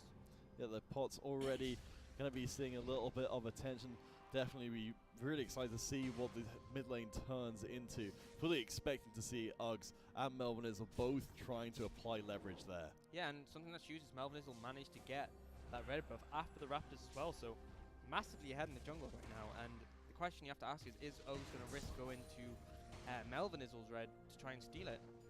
Yeah, well, there's at least no vision down there, so we could see a trade of jungle, but yeah, Uggs hasn't pulled the trigger on that as of yet, so it makes me wonder if he's going to do it at all. Yeah, I think that's the thing, is that it's risky, because Volibear gets quite low when he clears, and yes, you have your passive, which can keep you alive, but it's sort of treading a thin line, and I think if he overcommits, and I mean, that's the main thing, is he doesn't know where Melvinizzle is right now. He has no vision on him, and for all he knows, he could be waiting next to his red, but it looks like he has decided to finally pull the trigger. He's hit his level 3. Actually, no, he's heading towards mid lane. Yeah, Uggs knows that White Walker could be vulnerable, especially if locked up into LeBlanc's chains. Teasing us. I think, yep, he's going to go for the play this time round. No easy way to send Uggs away apart from just using the feet. No. Full skank through, 3.5 minutes in. Uggs wanting to make it happen, but frustrated at least this time. Yeah, and Melvin is actually playing this so smart. Uggs didn't expect the red to still be up, because the normal route is you take the enemy red and then you can go straight to your own and secure it if you feel confident. But in this situation, Melvin has just cleared his blue side, so now he's going to come back bot side. His red is up, his Raptor's up, and his Golem's up, and he's essentially cleared 3/4 of the entire game's jungle just to himself. So huge lead, and particularly on a champion like Zac, who scales well but is a bit weak in his earlier levels. That's exactly what you want to start this game off.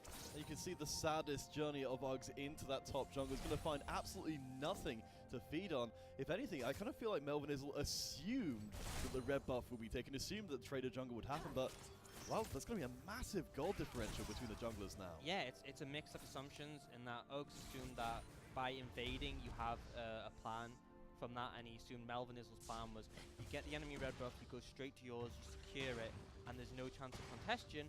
Whereas in reality, what happened is Melvinizzle just went, I'm going to clear as much as I want, if you counter my red, that's fine. And Uggs playing on the side of caution, that's what the pressure can do sometimes. He knows his team are in the lead, he doesn't want to make any plays that would lose that for him, but essentially he's just put himself massively behind by not being willing to pull the trigger. So something we haven't had a chance to look at too much yet is Watley on this Tahm Kench. Deceptively high damage. The Consume does max health damage as well. The brother's in a lot of trouble ducking out. Does get tagged by the edge, but that's the first blood secure for the trucks. We'll have to run away from the passive. The brothers avoid it for just a moment, and that's long enough for Watley to secure it. A very happy catfish. Yeah, and I mean, that's the issue with a matchup like this, is there's nothing that the Scion can really do to disengage. You can channel your Q as you saw there, but Watley was just able to walk around it. And once Tahm Kench is on top of you, he stays on top of you. He has a CC from his Q. Once it stacks up, he can keep landing that. And then you saw he waited till the last moment he could to devour him. Just a dire situation. This is again a scenario where you have a tank versus tank matchup, but Watley is coming out ahead and he is winning. The issue is though, how useful is going to be able to be getting a lead on this Tahm Kench, and can you make up for the slight CS discrepancy that's already appeared mid and bot lane? You're certainly not going to be able to bring anyone else along that abyssal voyage, but we do, of course, you've got to acknowledge the global power that is there, as well as the teleport. Uggs again towards that mid lane, again wanting to get his claws on the White Walker. Potential play? White Walker is far forward, doesn't have the flash available, only the exhaust. But again, Uggs going to walk forward, get sent away, and look at that damage. Melvinizzle comes in, realizes the opportunity is here. Crofty has got that 6, Uggs passive popped. Yeah, so sort of Volibear quite safe, he had his flash, he had his passive, so it will stay healthier. But I think you just see like the power for Karthus when you get nice Q, especially with the, I mean, it's a 20 damage buff when isolated on this patch. And when it's such a short cooldown, that extra damage really does hurt. And it just shows how devastating this Karthus will be later in the game, because right now, I think it was like a few hundred damage. Like, no, not a few hundred, like 130, 40. But like later in the game, it's going to do so much more, like up into the 600. So really devastating. Wow, though, look at how much potential power there is for Crofty. Even though it's White Walker who blasting one, going for that raw power. We've got the first Abyssal Voyage coming in. Will going down. Requiem provides the damage. Caught up on Gios, will be pulled back in. Watley going to get the Devour and force through kill number 2. Anxiety takes the credit. And just such great play, because it's not just a roam down bot, but Watley showed up mid, and that stopped Crofty from going from the all-in. And that should have said to you, Watley's here, you need to care bot lane, but they didn't respect it. Great Abyssal Voids bot lane, and they end up securing a kill and this Ocean Dragon as well off the back of that. And the thing is, a lot of people think Ocean Dragon isn't the most impactful, and it isn't. In the late game, but in early laning phase, it is the most impactful. It gives you so much sustain, and when lanes already are going well in this, or I mean, not all of them, mid struggle a bit, but when you have a Karthus who wants to spam mana for wave here, when you have a Tahm Kench who wants to all in, I mean, it just means it's going to be that much harder, because they'll have that much more health, that much more mana, and just so much more difficult to punish. Yeah, we've got a relatively strong predictor of the team success, but the ones who are in the position to secure those elemental breaks have tended to be the ones who've done well. Early advantage, early gold advantage, of course, with those 2 kills. To get the assist onto the mid lane for White Walker, and of course to have Anxiety getting ahead, going to get a little bit of extra items to enable the trading to go even better.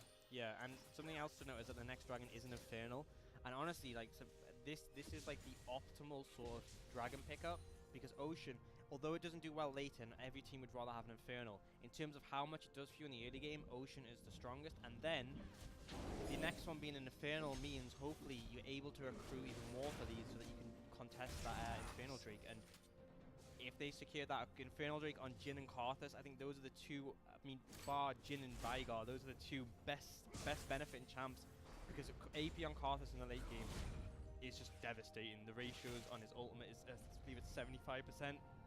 It's so crazy, huge yes. amount of damage.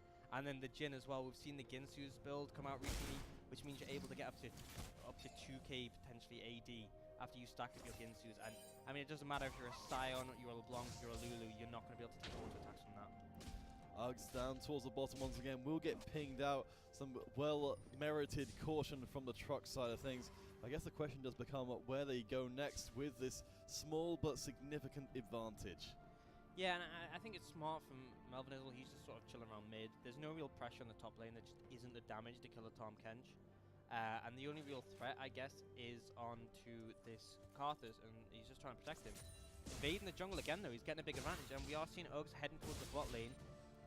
Yeah, the Uggs denial of all that farm certainly going to keep them at bay for a lot longer. Has actually caught up a little bit as far as the goal goes, but yet to make the gank stick. Return of Melvin Izzle back up to the top. I think it might be, I don't know if it's enough to force through the kill onto the brothers with the tower still there. Yeah, I mean, it's great to dive with it. Oh, looks like Oh, wait a second. 2-person Abyssal Voyage. Unfortunately, the minions aren't quite there. The tower dive won't turn into too much of anything, and not even any tower damage. Yeah, I mean, I like the attempt, but LeBlanc is very hard to pin down. Didn't even end up building an ult, so not too much pressure. But that is one thing to take into account, is we haven't talked about this much in this game, but how much wave clear a team has. That's one of the downsides for LeBlanc. She lacks wave clear to the extreme. So if you fall behind with this champion, you just can't turtle out. I mean, we've said when there was the Syndra last game on White Walker, is yes, you're behind, but you at least you have the potential to clear waves. This isn't true for LeBlanc. If she doesn't manage to make an impact, if she falls behind, she's going to struggle. You can see how much damage goes through there, but Crofty doesn't want to make the commit this time round.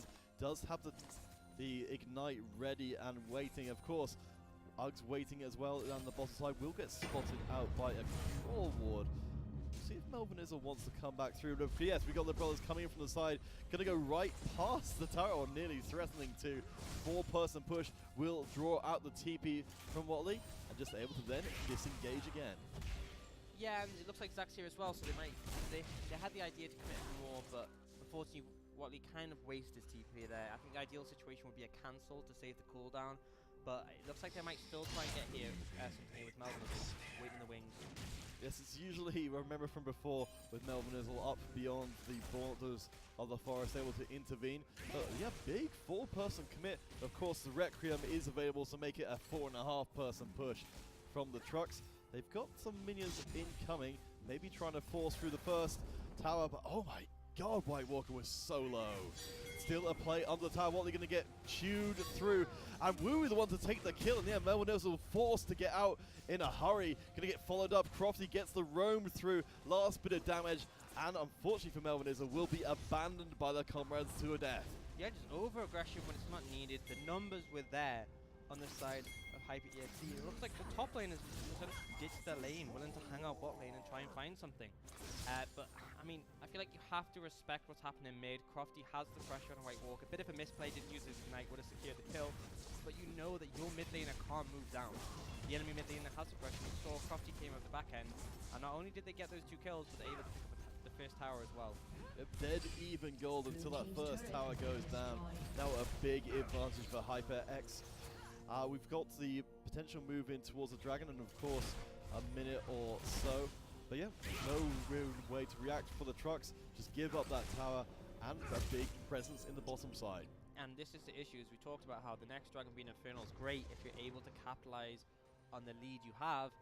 But it's just been turned around, and there's now a 1k gold lead over to HyperEXE, and you know they're going to want that Infernal Drake.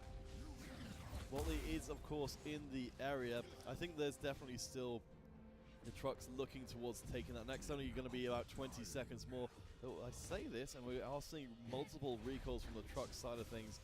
Makes me wonder maybe if we might see a quick take. Yeah, I mean, 10 seconds till it's up, and everyone's sort of off the map. Carthus wanted his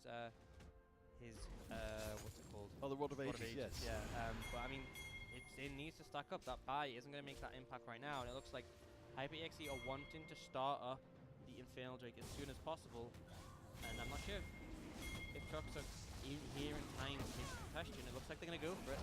Yeah, the Drake not going down that quickly. I thought he tries to buy time, front lining, but I think it's as EXE are getting driven further and further away. Nice use of the Decimating Smash from the brothers, and the dragon has been secured. However, Uggs, right in the heart of matters, will get the ult through and the knock up. So it's a trade of a kill for a Drake so far. Crofty able to escape. The Abyssal Voyage will bring him a little bit closer, and the curtain call comes out, locking Woo Woo, and then the brothers in place.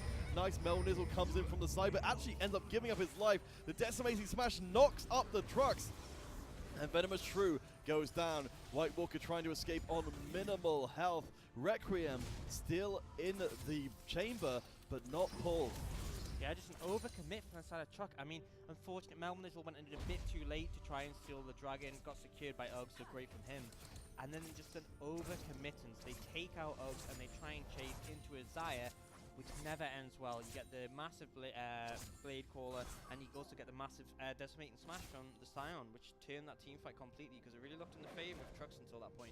Yeah, I think that combo just seems so strong, and especially in those those long-term chases. I just don't see how the trucks close in, especially when you compare the top laners. You got Watley, who's forced outside of the Abyssal Voyage just to walk more or less directly towards the opponent. It's one of those situations where either team, if they overcommit into the backline, they're gonna have a bad time. Like you saw what happened to Uggs there. He tried to run in, he gets locked up and slowed down by the Braum and the Zac, and then the Tom Kench is there for safety as well. And in the meantime, he's taking damage from Carthus, who shreds his MR, shreds his health as well. But then the same in reverse is that they try to go aggressive onto the HyperEXE team, and they end up running through these Xayah blades on the ground, and also the Scion has great turnaround potential. So just neither team sort of looking at it and going, right, how do you win these team fights? And I think both of them need to assess that and change up their strategy. Well, we are seeing a little bit more of the appreciation for the meta game being played out here as the Banner of Command does come through to Watley, returning back to his home in the top lane to maybe get some tower pressure for the trucks. But for now, it seems like we're seeing the bottom lanes going mid. Nice catch there onto GDOS, of course. Will have to blow the ult if things get a little too out of hand. Across the wall for Melvin Izzle, trying to get that catch. Can't quite manage it. GDOS able to walk away, and the blast cone gets him across the wall. Escaped for now, but White Walker, going pretty aggressive there. Will slow down the Uggs, and maybe a turn towards the mid lane. Yeah, so Trucks just constantly going aggressive here, trying to find these picks, but not able to off the back end. Flash didn't even need to be burned to them. Ult wasn't available, and he's just able to walk out. And this shows one of the strengths of this Volley Bear pick is with his E, he's able to cancel the jump from the Zac. And you saw that there, and it just completely renders the Zac's engage irrelevant when you're able to do that. So really effective pick here. Melvin Izzle has been forced to go up to the top lane to try and stop the top tower from falling. Watley will return back, and there we go, unstoppable force. Pretty much a almost impossible to stop, get out of jail free card. Yeah, I mean, there was the opportunity to flash in front and block it, but it does sort of sacrifice your summoner, and there wasn't even a guarantee you'd kill him when they do sort of lack damage between that combo. But something to note, we've seen so many cross-map plays from Watley here, and he just hit level 10 there, but he was sort of struggling in experience, and this is the burden if you keep moving your entire team mid. Unless you find massive amounts of reward from it in terms of kills or other sort of experience, you're going to fall behind the levels in gold as well. I mean, I think there's some sort of traces of a game that's spinning out of control for the trucks here. They're being forced to make decisions which just have so many downsides. Of course, we've got the Rift held up for a few minutes more. Hyper EXE, I thought maybe have an opportunity here. Again, we're seeing mass recalls from the truck side and open up some windows of opportunity. I mean, this is what you sort of expect from this competition. There is definitely a more early focus on the team comp of Hyper EXE, but it's difficult. Ooh. Wow, the damage from Crofty is crazy. Even with just the Ludens able to smash through. Melvin Izzle, of course, with the passive able to stay up for the time being. But numbers advantages. Crofty goes in once more. We know that White Walker will fall down quickly. Venomous Shrew intervenes just in time. Watley comes from the side. Requiem being channeled through. Woo Woo chase off the backside of that fight. Of course, GDOS's damage can't be ignored. Uggs flashes away. There's the double knockout coming through. Crofty taken out, but it's going to be a trade. The White Walker taken to pieces as well, but there's a chance to move it on the mid tower. That was close. He got the root onto him, and I thought it might be the follow-up for Cost, but does die. But this is the downside again, as you make these moves. That wasn't even a particularly successful team fight. Like, you burnt the flash on both your mid laner and your AD carry. You traded 1 for 1, and that was without Cyanoid being there. He just got a top tower for free. I just feel like trucks are trying to force too much, and it's not what the composition needs. They have a scaling composition. If they get to late game, they win. There's no pressure to sort of try and make all these attempts. You just need to survive. And as a result, you know, things are starting to ebb into the favor of Hyper EXE, and they have a potential to snowball this game. Dragon's going to be up in 40 seconds, so could well focus on that one in this next short amount of time. It does feel like for the truck side, I mean, like, you know, going back to the previous game, that when something goes badly, it feels like the trucks feel like they need to make up for it pretty much immediately, but they're doing it from a disadvantage. Yeah, and I mean, it's so difficult at this point, because if you look at the items in LeBlanc that Ludens, as we talked about, the spike, I mean, she's putting out so much burst damage, and you know you don't have any defensives on your carries yet. There will come a point where Karthus is able to invest into a Zhonya's, potentially even a Banshees. That is when you want to be able to team fight, because he has safety from the assassination attempt. Second Ocean Drake is up and available. The trucks potentially in a position to move in here, because GDOS is way out of this particular situation. Will be a nice pickup for them to amplify that healing effect, and we'll be looking at a mountain next. Yeah, so Double Ocean's quite nice because it provides some good sustain. It's almost like a mini Warmogs. Once you start to get 2 or even 3, it's decent later on. But they are not a good scaling dragon. I mean, every other dragon is better later in the game. They have advantages early, but at this point in the game, it's nice. Like, I wouldn't complain about having it, but I would say the Infernal on the side of Hyper EXE is worth more until you get to that Elder Dragon point, where obviously the more Drakes, the better. So, I mean, it's a nice pickup, but unfortunately missed out on the really important one, the gem, the diamond, compared to the sapphires. Absolutely. And we've got Watley again up in the top side, a long way away from any dragon pits. I'm waiting to see if we're going to get any major impact of the Banner of Command. Doesn't seem to as of yet. Yeah, I think it has been thrown down top side by Watley, but he has actually ulted in mid. Wait, GDOS forced to burn out the ultimate to get away. A play in, Venomous Shrew jumps in, does look for the double knockup. Can't quite land it. Uggs slowed down by the wall. But again, the truck's going to be frustrated. Now the counter aggression coming out from Hyper EXE. The Brothers comes in from the side, trying to disengage for the trucks. They do for the moment. Could have been a little dangerous. We've seen the trucks before operating on such low health. This time they escape. And it's just turning into an ARAM situation again. Watley's trying to make use of his ult, find a play mid, and honestly I'm happy that they backed up at this point, because they were actually coming out. Yep, near the tower. Args taking a couple of shots for themselves, but yeah, nothing too much for Hyper EXE to get unless they can maybe pick up a kill. I think there was more respect from the trucks that time. Is that they burnt flashes from the enemy bot lane and they went, right, this is good, this is fine. We'll accept this and we'll just back off, because if they'd overcommitted, it could have ended up going bad. Pressure is coming down on this mid tower, but I don't think they'll be able to take it, at least not on this wave. Crofty just looking for a little bit of poke. The health bar's starting to show a little bit of wear, but of course maybe those oceans will help alleviate a little bit of that pressure.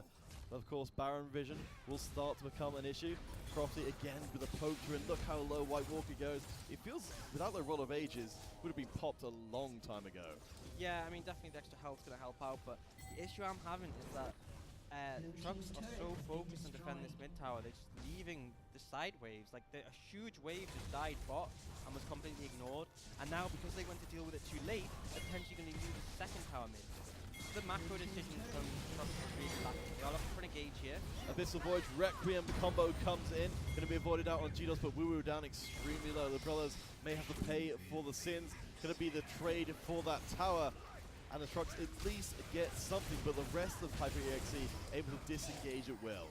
I mean, it's nice that they picked up a kill off the back end, but they lost 2 towers in that point. The thing is, it's not just the towers, but look at the CS differences. There's a 25 CS lead in the mid lane, and considering you have a LeBlanc, who is very bad at farming, and then bot lane, 60 CS lead between the Xayah and the Jhin, and it's just because of the way they're playing this. They have not the best lane assignments, where they're sitting mid permanently. And it means that when these, and you see, if you look at the other side, Hyper EXE are now recalling. You can see they're going to grab that bot wave, which is a big wave pushing in. They're going to grab that top wave, which is a big pushing in, and then they're going to set it to push themselves, and that's when they'll return mid. And the problem is that the trucks feel obliged to match them in the mid lane, and it means that their farm's getting split across 3 lanes instead of just like the mid laner, and it's how they fall behind. Oh yeah, I mean traditionally Hyper EXE, if they are behind, would spend all their time trying to get as much farm as possible onto GDOS.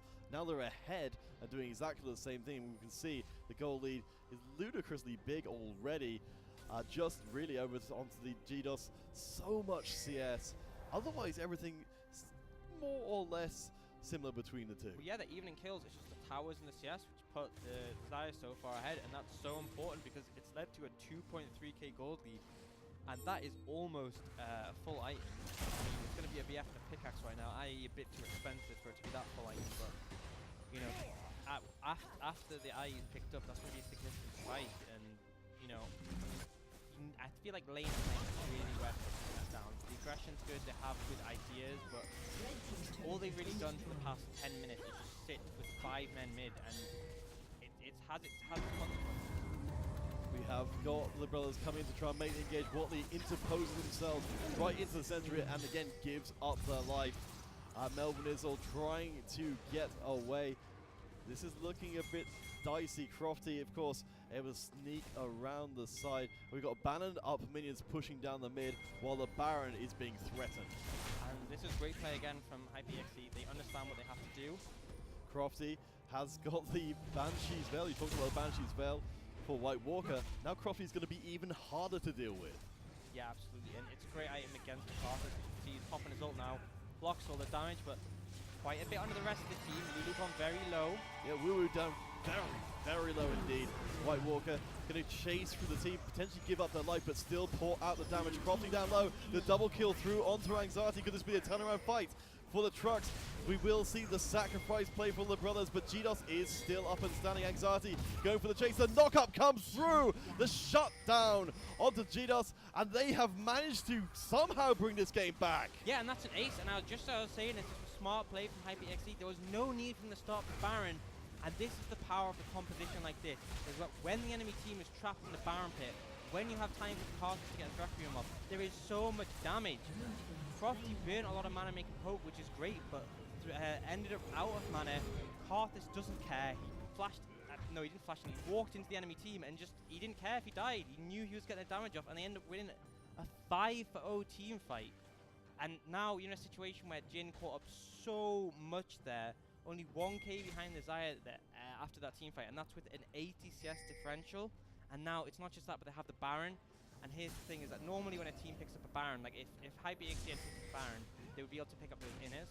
But right now, there is so much standing gold on the map for the trucks. There's 2 outer turrets up still. That's a big chunk of gold on them, and then they still get to work on the innings. So this is huge for them. I think they're going to have a significant gold lead if they play this one right. Yeah, the choices made by the truck team now going to be massively important for the game going forward. Where will they choose to leverage this advantage?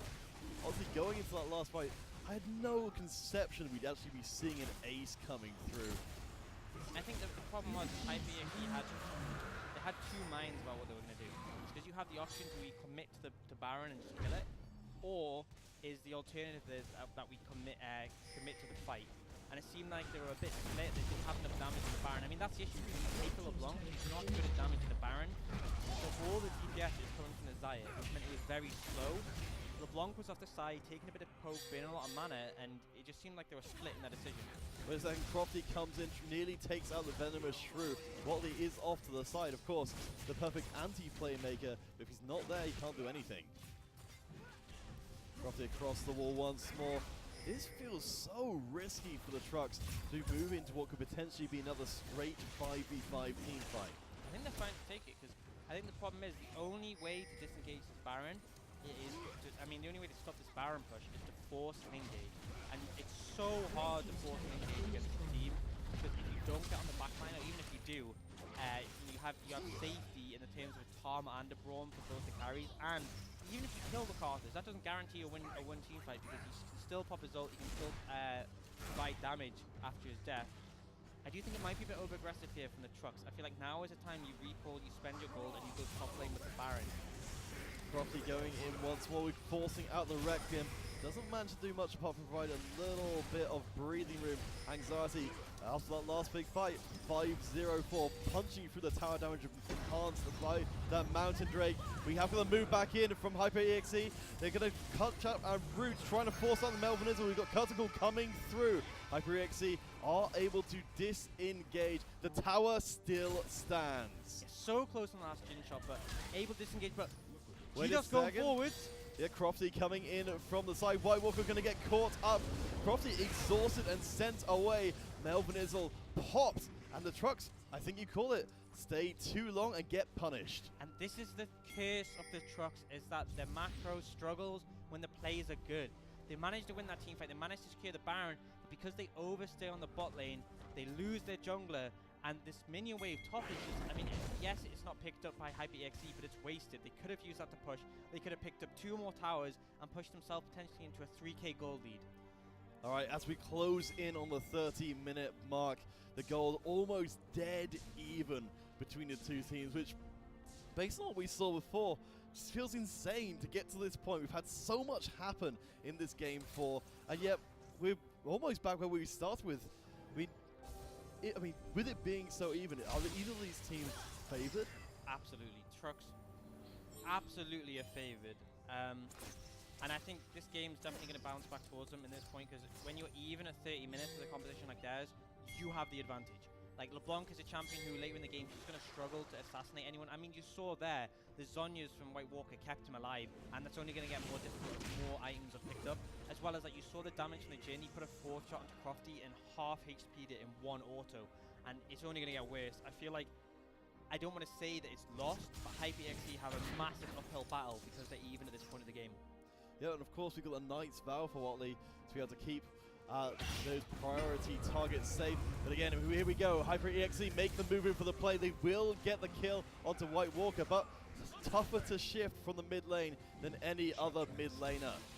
Yeah, I mean, this was a huge mistake from White Walker, to be honest, is that his Zhonya was still down from the last fight, and that is the key thing, is you have to play around your defensive items. His flash was down, his exhaust was down, and his Zhonya was down, and he gets picked up basically for free. And you've now put your team in a situation where they might have to defend 4v5, and can be a bit risky, especially when there's so much assassination attempt from Crofty. 20 seconds before White Walker is back up. Once again, we knew that White Walker sometimes did have those positioning problems that could get punished. Crofty comes across the wall, trying to put the pressure down. And yes, every time we see Crofty go for a play, the intake of breath, waiting to see if someone will absolutely explode. It was great from Venomous Shrew that gets in the way to block, and this is why Braum is so good against LeBlanc, is because she has to fire. She wants to hit a Q, she wants to hit the R follow-up to proc it, and then potentially an E afterwards as well. You can't hit them all onto Anxiety if Venomous Shrew jumps in front. And I think White Walker needs to pick up from this, and he needs to sit near his support so he has safety. Yeah, I mean, or even just Polly just to be able to consume. But speaking of, Gito's going to get chased onto the top tower. But no, sudden abandonment from the trucks. They changed their mind on the dive. They have got reinforcements coming. But if they don't go for that top tower, I don't know what they're going to go for at all. I think that was actually a great play from the side of Trucks, is that they forced aggressively, although they weren't able to get the kill, they forced the TP out from Lee Brothers. It was only for an ult on the Tom Kench, and they are in the right place they want to be on the map. They're now pushing this top tower. You can see Crofty's on the other side of the map, and Crofty has Ignite. He's not going to be able to assist here until he's recalled. And he actually seems to be walking up. He's taken such a long path. Oh, I think he wants to pick up his blue buff before he gets here. Which, you know, I don't know about the rest of HyperEXE, but I would be like, get here right now. Yeah, that's going to be a very expensive blue buff. Though the minions do get cleared out to buy a little bit more time for HyperEXE. You can see Crofty doesn't seem to be bothered in the slightest. Still down in the bottom side. They don't rate the chances of the trucks to be able to go in and take another bit of standing gold on the map. Of course, we have got the two objectives coming up in just 20 seconds time. Simultaneous Dragon and Baron spawns. I think this is what I got to say is the difference between the macro is the fact that Crofty knows he doesn't add much to the wave clear. Oh, we are seeing some aggression. There we go. White Walker gets saved this time around. Not going to get caught out. The Brothers provides that almost impenetrable front line in a confined space. That decimating smash creates a complete no-go zone. Yeah, it's so hard for either team to engage onto each other. They have to find a window where the other team overextends, or someone steps out of position. And both teams are sort of trying to push and pull and find those opportunities, but neither has yet, at least around this Baron. The Brothers might get to be cut off though. Nice intervention there. The Infernal Drake does go over to HyperEXE, but they may have to trade off their top laner. Support is, I think, not going to be forthcoming. The Brothers just going to be cut to pieces while the rest of the HyperEXE team move towards the mid. That's a big crit. But yeah, great play from Trucks to go for that aggressive play, but they are punished by the second Infernal return. They're now going to try and collapse on the GDOS. That ult on such a short cooldown from Watley. They're very, very low. GDOS does manage to escape, but Trucks keep on trucking for the time being. Gold's still very close. Crofty does get spotted out, but that Banshee's Veil is so hard to work around. Yeah, and this is where the problem comes, is that I felt that could have been a good pick if they invest on the Baron, and you see they are going to go for that in the end. Still 20 seconds on Lee Brothers, and he doesn't have TP, so they know they've lost the Infernal. It's a massive loss, but actually... Crofty coming in from the side, trying to make the play. Uggs at the back of the Baron, going to try and make the steal away. Venomous Shrew will give up his life. The Baron still stands. Uggs and the Brothers both out of it for the time being. Watley does have the grey health to keep them up. Melvin is forced to jump away. Crofty's damage still massive. Oh my god, though, look at that shot from Anxiety. Requiem! Oh my god, not going to get anything! Oh, that is so frustrating. Like, LeBlanc was so low, and then suddenly has like 3,000 HP. And just GDOS was just the carry on that fight, just untouched. And they got exactly what they wanted. Yes, they lost 2 members, but they stopped the Baron. And they're now in a situation where we've talked about how much better the scaling is on the trucks. That can get turned around when you are sitting on 2 Infernal Drakes, because the extra AP and AD you're getting from there is very influential. And you can see already GDOS is making such an impact off the back of those stats. Well, I mean, you're talking about GDOS. We mentioned this before. We haven't really had a chance to touch back on this.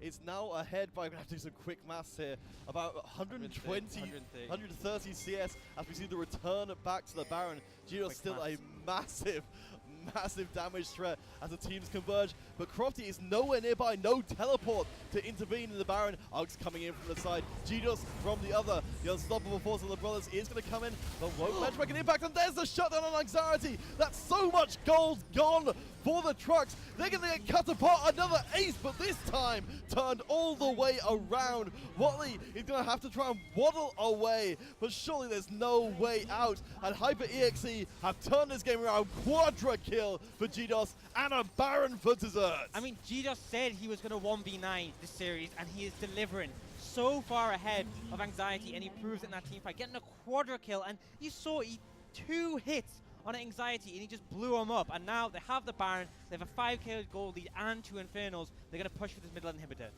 It's going to be an incredibly tough defense for White Walker. If anything, I'm trying to thinking that White Walker might just need to preserve themselves, and that seems to be what is the case. Inhibitor going to go down. It is still relatively early into the game. The death timers aren't crippling for the trucks, but they will at least have to give up that inhibitor. Yeah, something really questionable for me just to come out that I've noticed is no Ginsu's on the Jin. I thought he was leaving it till later and later and later, but his last item is building out of a Brawler's Glove, so presumably a static Shiv.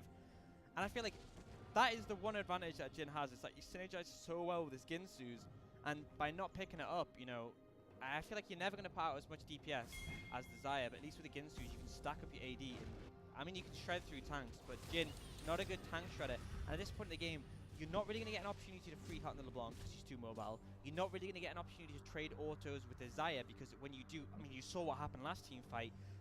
A lot of these team fights, anxiety is just going to be hitting tanks, and I feel like if you want to do that, you want a Ginsu. Yeah, it would make a heck of a lot of sense, but it's going to be a heck of a lot of damage coming down from Hyper EXE, bringing their full force to bear on this top lane tier 2. I have to feel that the trucks will give it up, but the question then becomes, what else will they have to give up? And this is another situation where Zac becomes so difficult to play because who are you able to get on top of? LeBlanc is so mobile with the Banshees. Xayah has her ultimate, and I mean, if you botch an engage on Xayah, her Blade Caller will one hit. Crofty comes in. White Walker, yep, not building too much defensively as we see the pressure beginning to become overwhelming on the top lane. Hyper EXE looking to take down inhibitor number 2. Will they push any further? Don't know if they want to risk it. There's so much on the line here as we get the counter engage coming back in. But the front line holds strong for Hyper EXE. Watley taken to pieces. And the triple kill coming through for GDOS. This could be what punches their ticket to UEM. And we've got the ace coming through. A clean ace for Hyper EXE. They've got the prediction down pat. It's going to be 3-1. And what a way to end the series. Hyper EXE stand triumphant. Yeah, what a performance from them. Absolutely dominating towards the end. There was a bit of a shake-up in the middle where they fell behind, but they come out with a 10k gold lead, and they finish out strong. GDOS, definitely my MVP there, carried his team to victory, and they are now not only the winners of the NUEL League, but they get their hands on a trophy and a spot in the UEM in Tenerife. I'm so excited to see what those guys can do against international competition. What a well-played final. What a great last game as well. It felt like it could go either way for such a long time, but so well executed at the end. It was such a back and forth, and I think just the key thing that was consistently ahead from the side of Hyper EXE was the macro decision making. I think there was good mechanical play from the side of trucks, but Hyper EXE, they had a much higher understanding of the game, and you can see the way they played about objectives, about minion waves, and the difference was miles in that GDOS had such a huge CS lead, and when it finally became apparent was that team fight where he nearly one-hit anxiety. So great play from them and a well-deserved victory. Yeah, I mean, it's just from what we knew from the very beginning of the game. Hyper EXE was so confident about the macro trait. We knew that the trucks, that wasn't their strength, and ultimately cost them big time. Absolutely. And I mean, the key thing is we've said how, you know, they won NUEL, they've won this spot in U Masters, they've won trophy, but the most important thing is they've won the title as best team at University of Exeter. So well played to them. All right, guys. So we've got some champions to crown. We will throw it across and see our winners take their place on the podium.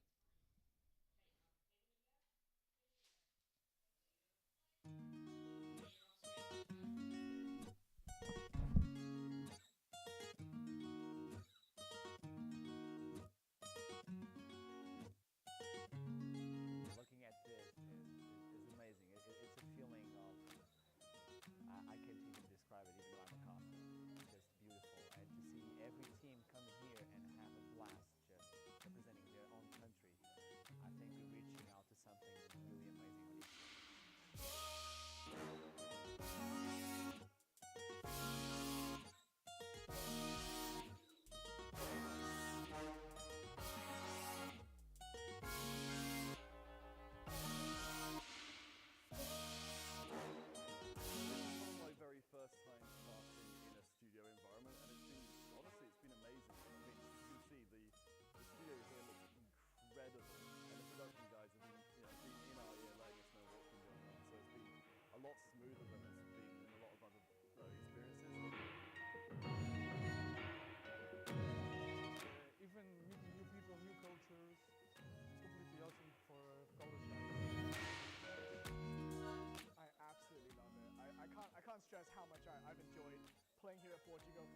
flying into a new country I've never been to before in Europe, just experiencing the Portuguese culture, meeting new people, beautiful studio here, amazing on-stage experience with Twitch. I mean, sick t-shirts, it's just everything, the whole bundle, absolutely love it. I couldn't ask for more, honestly. It's great, it's so much bigger than we ever expected.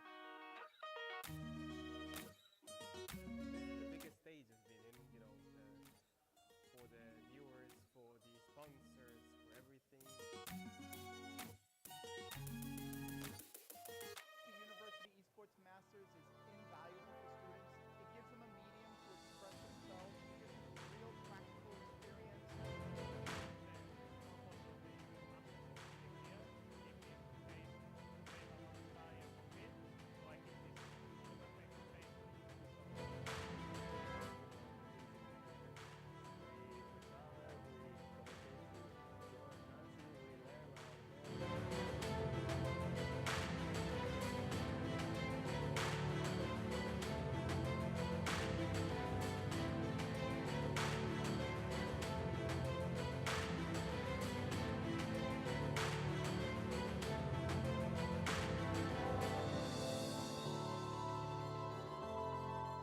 Starting from the University League in our country and ending up on the University Masters is, of course, very good. It's a feel of accomplishment, and all the team is very happy, and we're ready to win this.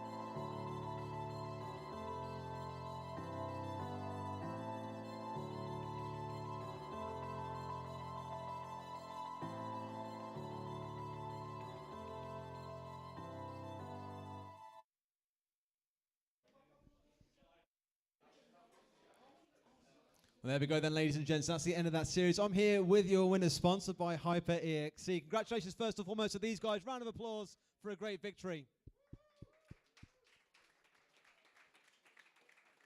Now, I've got to ask, how does it feel? 2 extra teams in the final. You guys won. How does it feel? Well, it was pretty good. I mean, we kind of thought we would win because they've never really been an issue for us. But you know, it is what it is.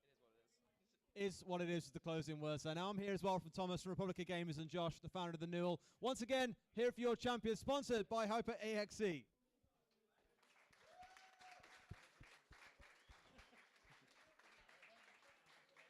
And once again as well, a huge thank you to Republica Gamers and Red Bull Gaming Sphere for making this one happen. Sponsored by HyperEXE as well. We'll be heading to Tenerife later this year to represent the UK in the UEM. So looking forward to that one. Thank you very much for coming along, ladies and gents. Thank you to those of you on the stream at home. We'll catch you next time.